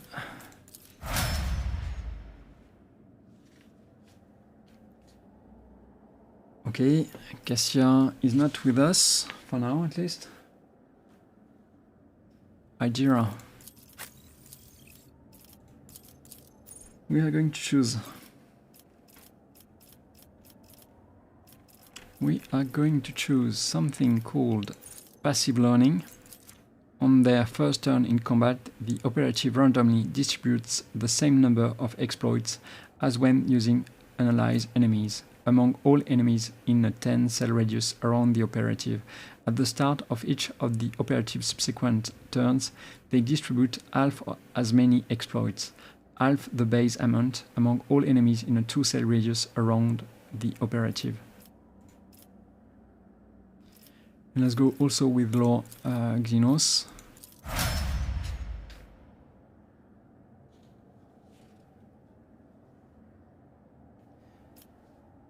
Iliad. Let's go with Combat Insight. While the operative's perception bonus is 10 or higher, they gain +1 AP and ignore enemies' deflection. And let's go with Lore Xenos 2.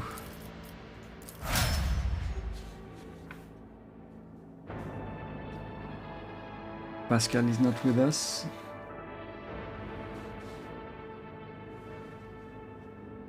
Okay, Pascal is not with us. Same for Solomon. Same for Ulfar and Kibela. And let's level up Magi then. So, Magi. Let's go with Thick Skin. The warrior gains +1 damage deflection. Their parry chance is increased by 25% of the warrior's total armor. This is crazy for him. And let's go with Coercion 2. Okay. I think we are good to go. Whatever you wish. Intriguing.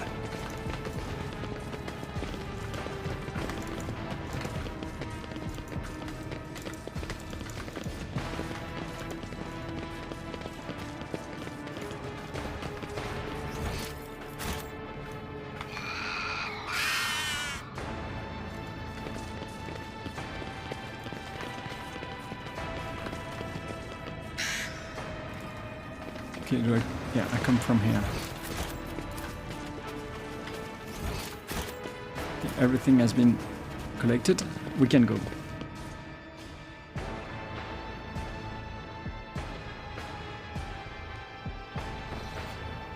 So I guess it's time to talk to Kibela, right? Let's go back to the bridge.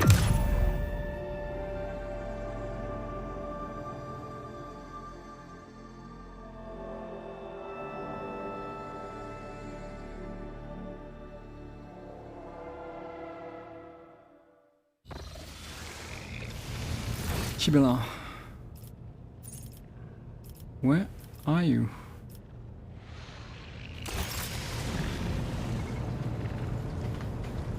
Maybe I need to talk to Jokasa, I guess.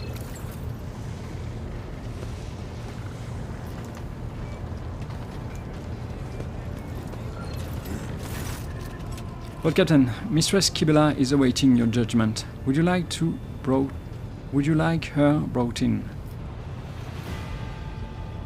Bring Kibela here. I want to know what drove her to murder.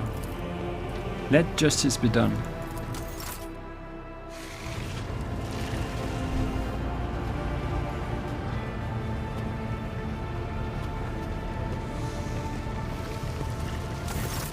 Lord Captain, a murder has been committed on this ship.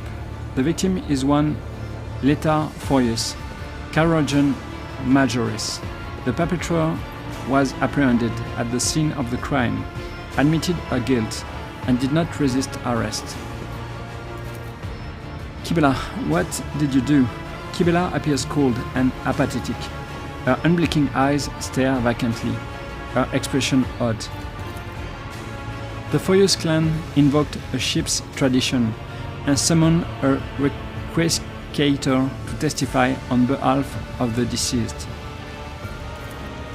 The masked man bows, swiftly, stiffly, and decorously. How do you feel, Kibela? I am fine. Kibela turns her face toward you slightly. A whisper escapes her lips. This is just hollow ceremony. Pointless. A requestator? Explain. When there is no one to speak for a deceased person in court, their representative is entitled to seek assistance from a member of the Requestgators Guild. Their duty is to know and remember each and every person on this ship, so that they can defend the interests of the deceased and represent them in court. They study the victim's entire life history to gain the most detailed impression of their personality, deeds, and aspirations. The guild was founded by one of your distant ancestors, and to my knowledge, the Requestgators only exist on our glorious flagship.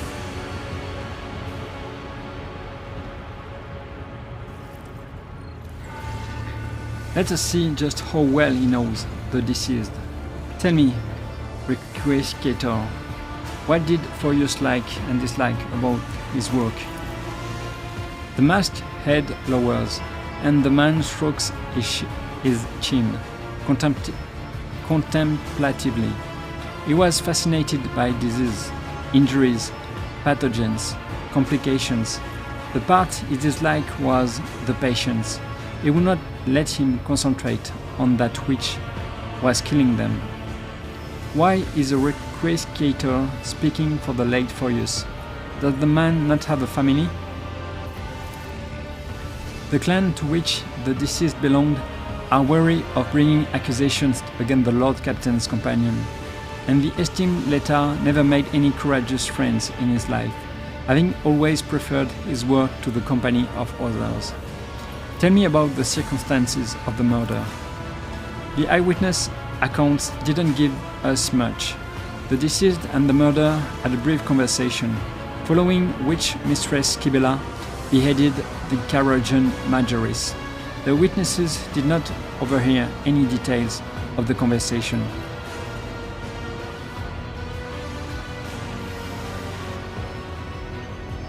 Oh, I'm sure that Kibela killed him, but I want to know why. Let's go with one anyway. Is it true that you killed him, Kibela? Yes. Neither the Carogen's death nor her own impending punishment seemed to trouble Kibela. Her pensive dark gaze wanders around the bridge. It was me. Why did you do it? The Earthless man imagined himself to be above others.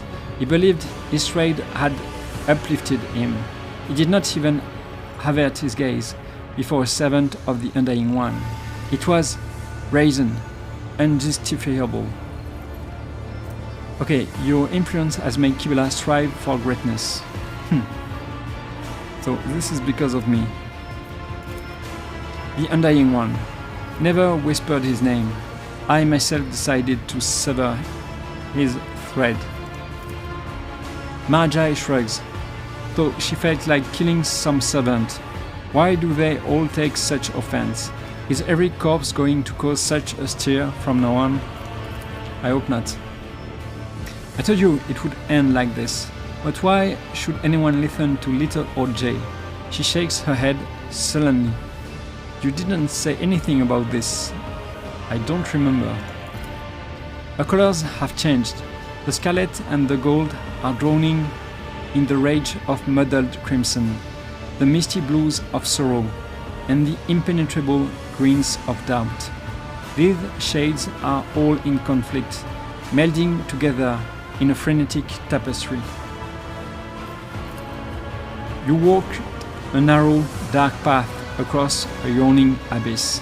It is small wonder that you stumbled. This soul, already mangled by bloody and frightening service, has fractured further still. Can it still be saved? He yet falls silent, leaving her own question unanswered.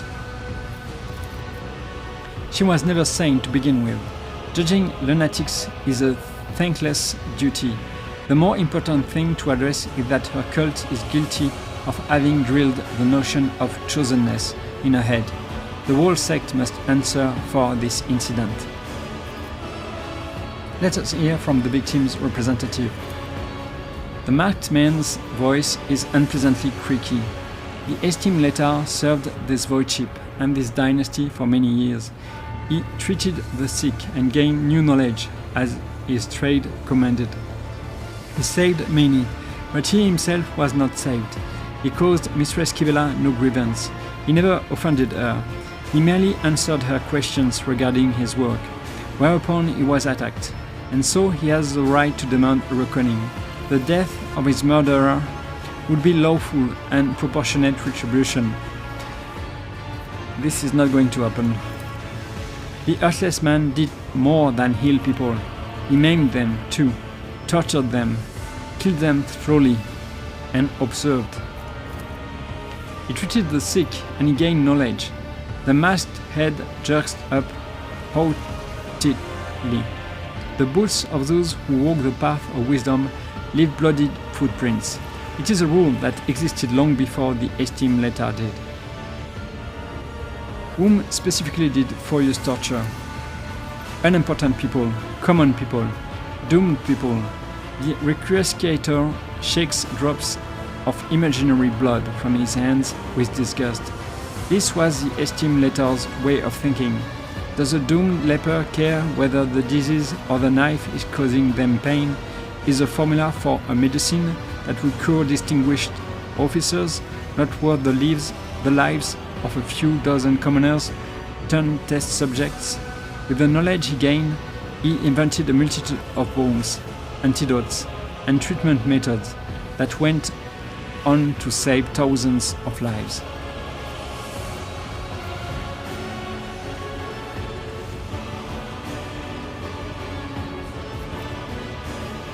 Well, Siren doesn't want to lose Kibera, and he doesn't really care about causing pain. So, what should I choose? I don't want to choose one. I could choose two.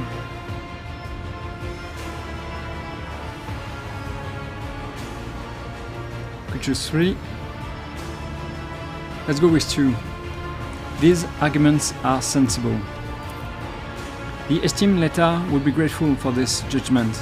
He was a man of logic and practicality. I have learned enough. We humbly await your verdict, Lord Captain.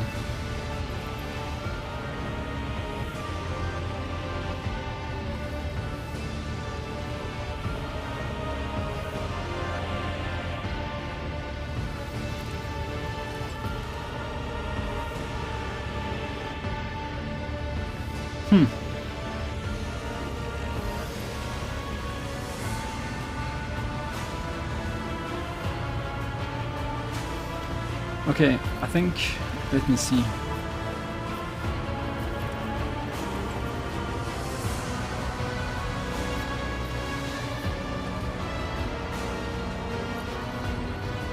Let's go with one. My companion is within her rights to kill anyone on this ship. Our accuser, on the other hand, are not but dust. Do not touch her, is that clear? I want to say that, but should I say this?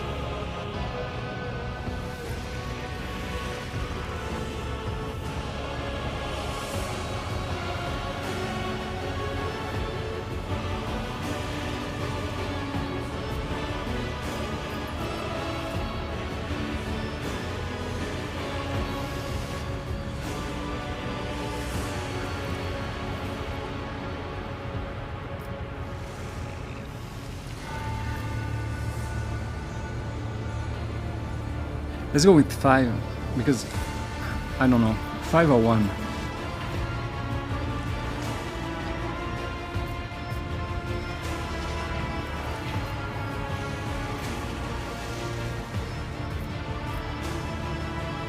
Let's go with 1. My companion is within her rights to kill anyone on this ship. Our accuser, on the other hand, are not but dust. Do not touch her. Is that clear? A single voice cuts through the answering silence. That is the Lord Captain's will, but the deceased will not call it justice. He is dead. I cannot be put on trial. Kibella's words are barely louder than a whisper, but everyone hears them. She raises her head, face deathly pale, as if she is asleep with her eyes open. What's happening? None have the right to judge a spinner of death.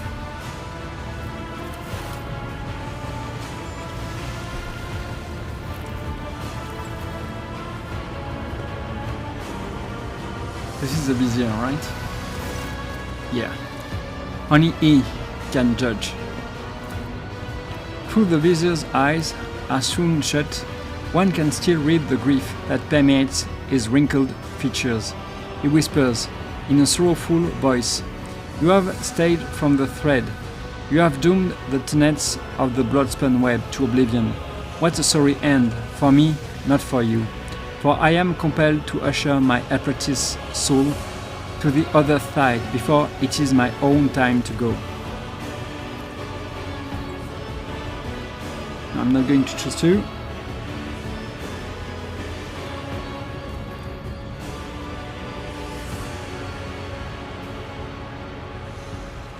Okay.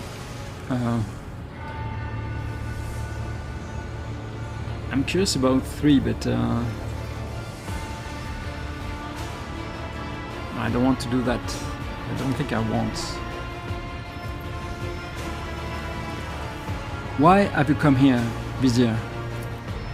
To take the one who no longer sees the tenets, to give her to him. She is dangerous. To pacify her forever. Such is my duty, and so it must be. I won't let you do it. What makes you think you are fit to judge me, Mentor? You are not him.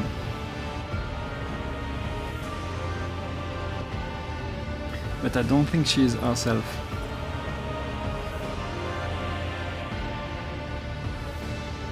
What is happening to her? She is not herself. The second spinner is in the throes of a spiritual ailment that we call doubt. This most terrible ailment, through harmless to lay folk, is deadly to us. For a doubtful spinner will stray from their destined thread and into bloodthirsty madness. Doubt brings them to the undying one, before their time. Our service is demanding. It requires clarity and a sense of purpose that she no longer possesses. Long I have sensed the seeds of anxiety in her, but I hoped her reason would prove stronger and prevail. Alas, now I see the mark of despondence on her. Alas, I know that I am not mistaken.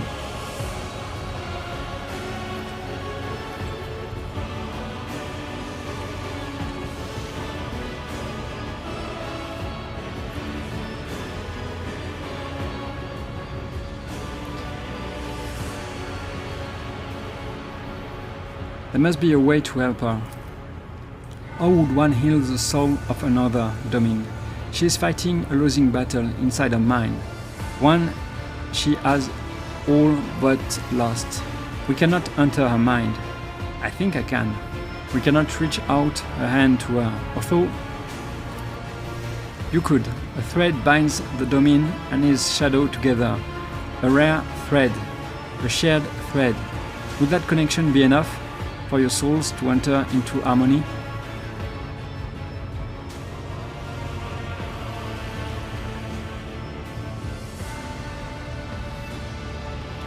I must attempt to save her, at the very least.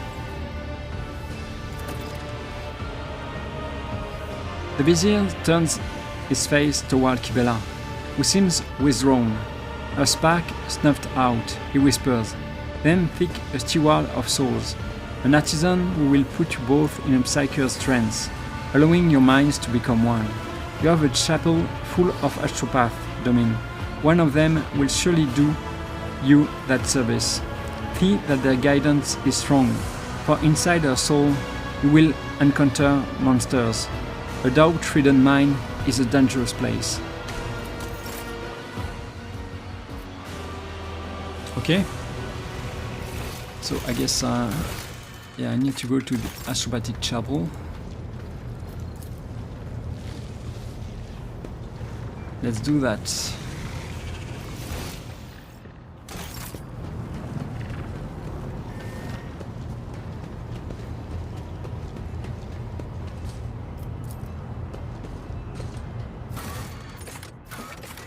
Okay.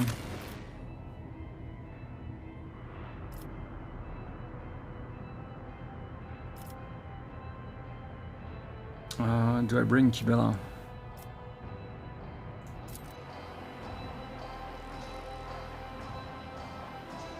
Maybe I need to bring Kibela, I'm not sure.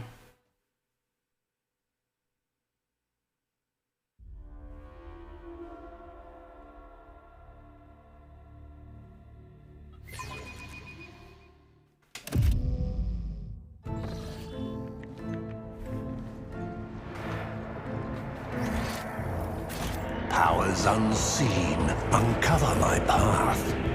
Zachary. As you approach, the choir master's blindfold lights up with a bluish glow. Your lordship seldom comes here without a reason. How can I be of service to you today? How are you, ghost, Vice? The choir master looks away, embarrassed. The mistakes of the past no longer haunt me, not in my dreams or in reality, but I still remember. I remember every single one of them. Can you put me in trance with Kibela? I need to get inside her mind. A synchronized trance is a complex telepathic practice. Things can go awry unless both participants trust each other and have a strong spiritual connection. However, I can sense that you do. I would be honored to be your guide during the ritual, Lord Captain, but remember, it is easy to get lost in another person's thoughts and the fears of others' house monsters. I am prepared for the risk. Put us in a trance. May the God Emperor aid you, Lord Captain.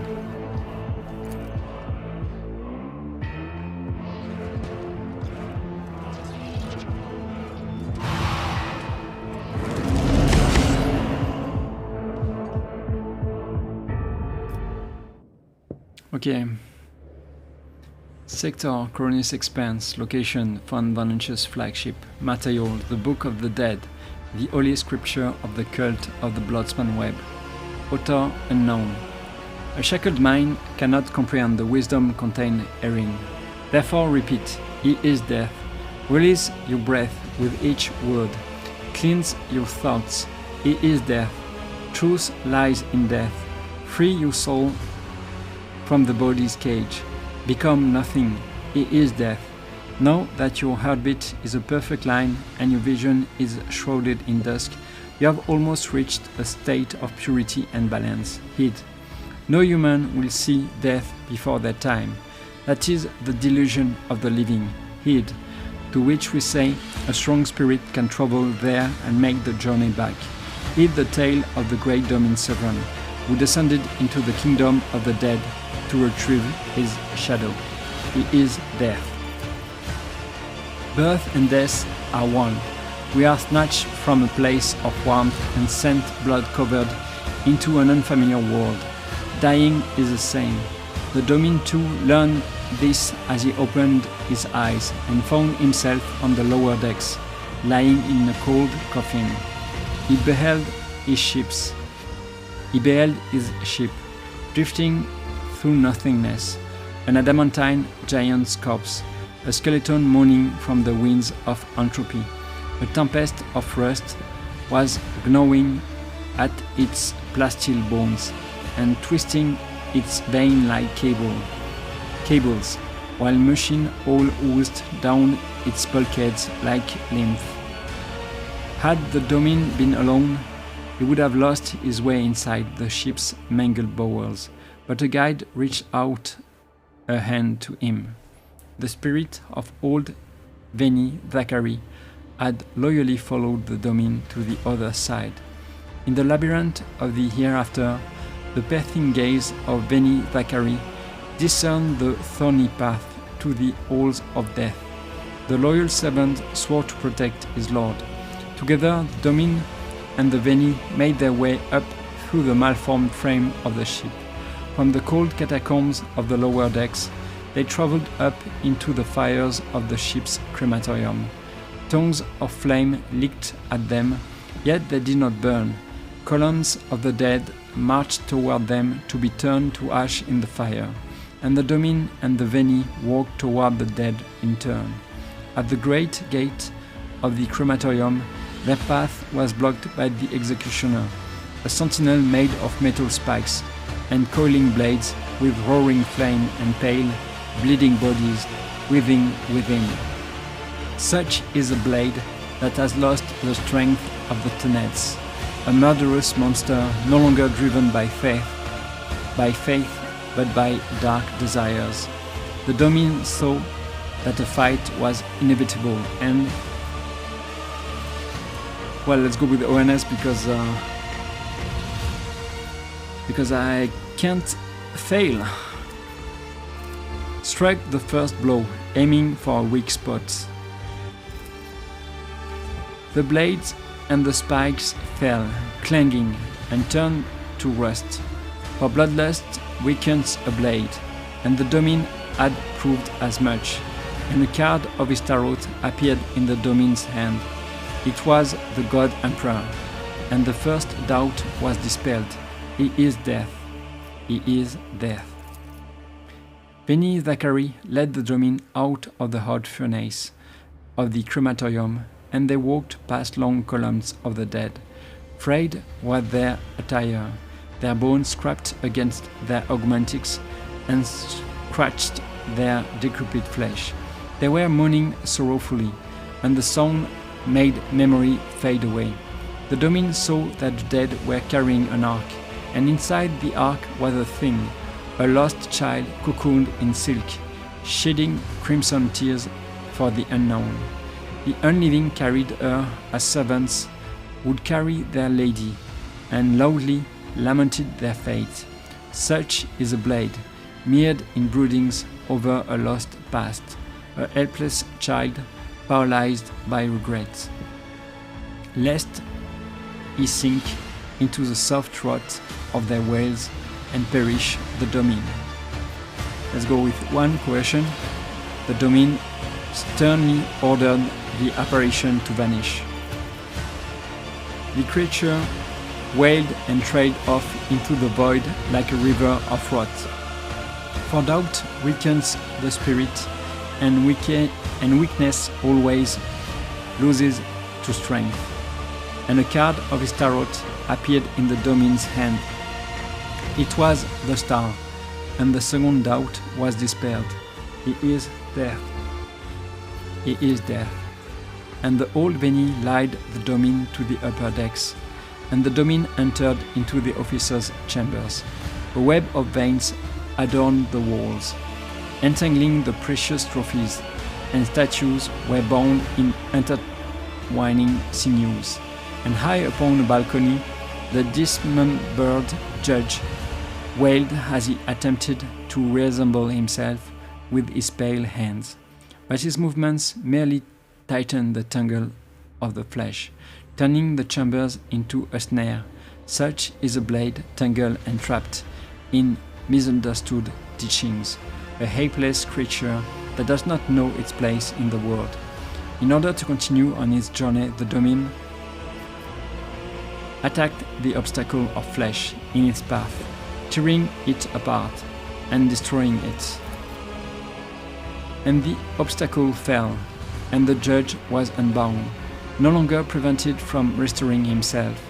For when order has been defiled and corrupted, break it down and begin anew. And a card of his tarot appeared in the Domin's hand. It was the rogue trader, and the third doubt was dispelled. He is death. He is death. The flagship's bridge was wrapped in skulls and webs, and pale souls of the dead flocked to the foot of the throne upon which sat the undying emperor, the protector of mankind. May his praises be innumerable. Starlight shone coldly in the eyes of his skull, and the galaxy rested in his mighty hand. The Domin approached his throne and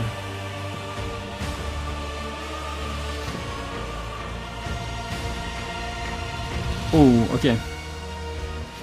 I think I'm going to choose 3, but just let me think about it.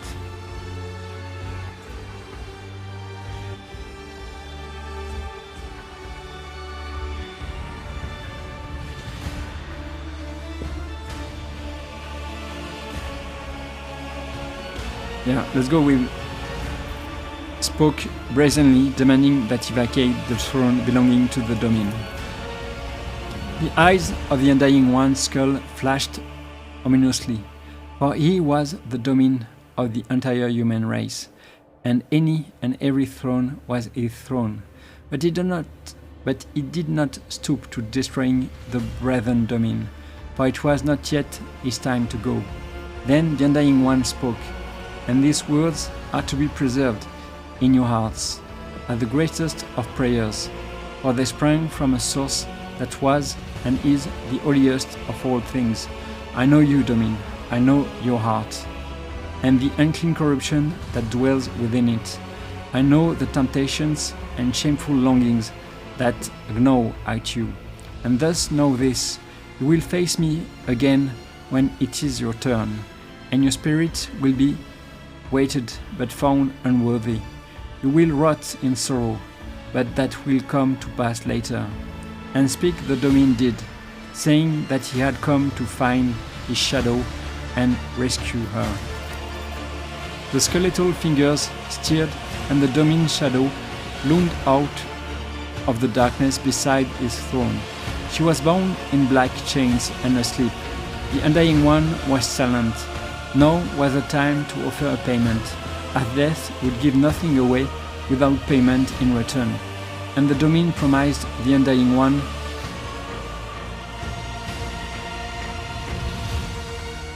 oh, I like this. I like 5. To spare him from ruthless execution if he surrendered the Domin's shadow at once. The Undying One listened to the Domin's brazen words, without a hint of a smile, for one who taunts death can do so but once. Then the Undying Emperor leant over the Domin and drove a skeletal finger right into his heart, and he pulled at the scarlet thread of his soul, and the thread trembled, stretched to the limit. It was then that a revelation came to the Domin. A life must be paid for a life, and a name was revealed to him. Naki Erebis. That was the life the Undying One demanded as payment, and the Domin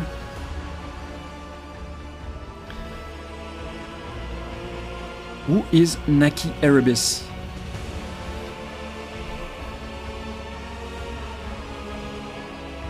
Let's go with 1.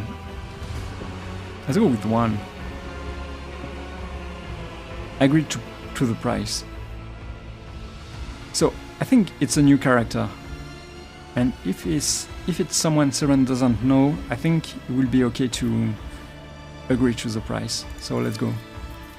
An oath of blood was sworn, and the chains fell from the Domin's shadow. Yet she remained silent and motionless, for she saw no sense in leaving the halls of death. To which the Domin told her what?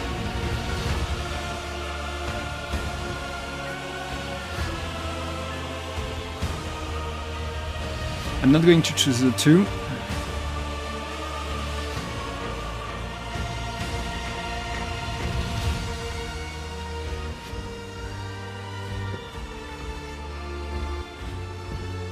Let's go with 3.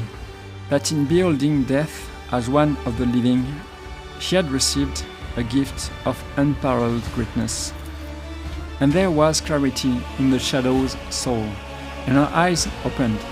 A doubt was banished, and she glimpsed the truth in her Lord's words, that the shadow's encounter with death had taught her many things about the flow of fate's currents, and thus she was now positioned to decide which thread to sever. Second spinner Kibela, Death's chosen one, May she be glorified. He is death. He is death. The Domin and his shadow left the bridge of the undying Emperor. May his praises be innumerable, and the path was strewn with his tarot cards. Among them, the Domin saw the card of the executioner, who carries out sentences and brings a violent end to that which he did not begin.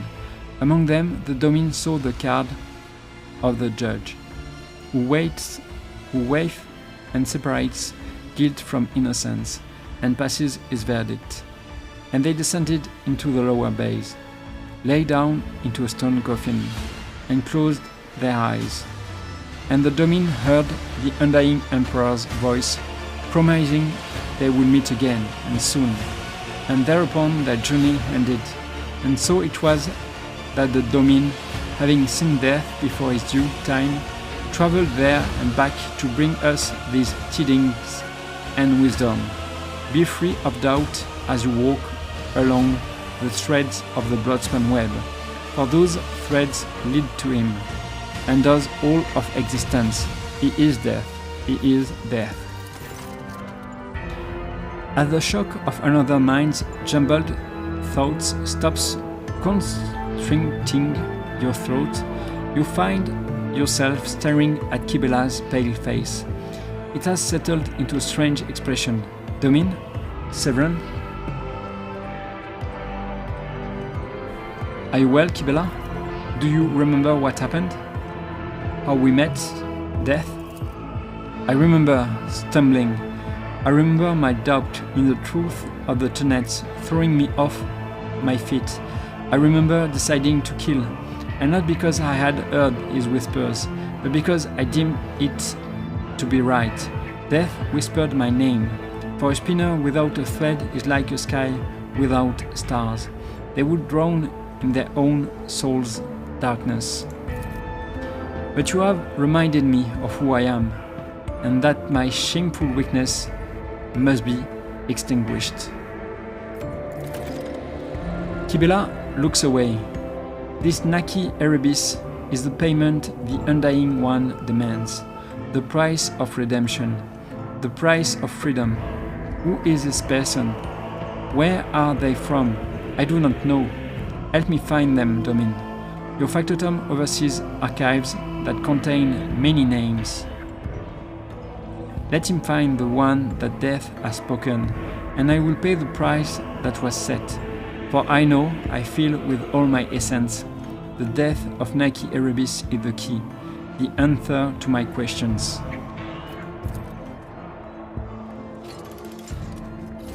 Okay. Okay, I'd like to talk to Kibela again. The world trembles beneath my feet. Zachary? Okay, we will speak later, Pyromancer. I have business to attend to. Goodbye, your lordship.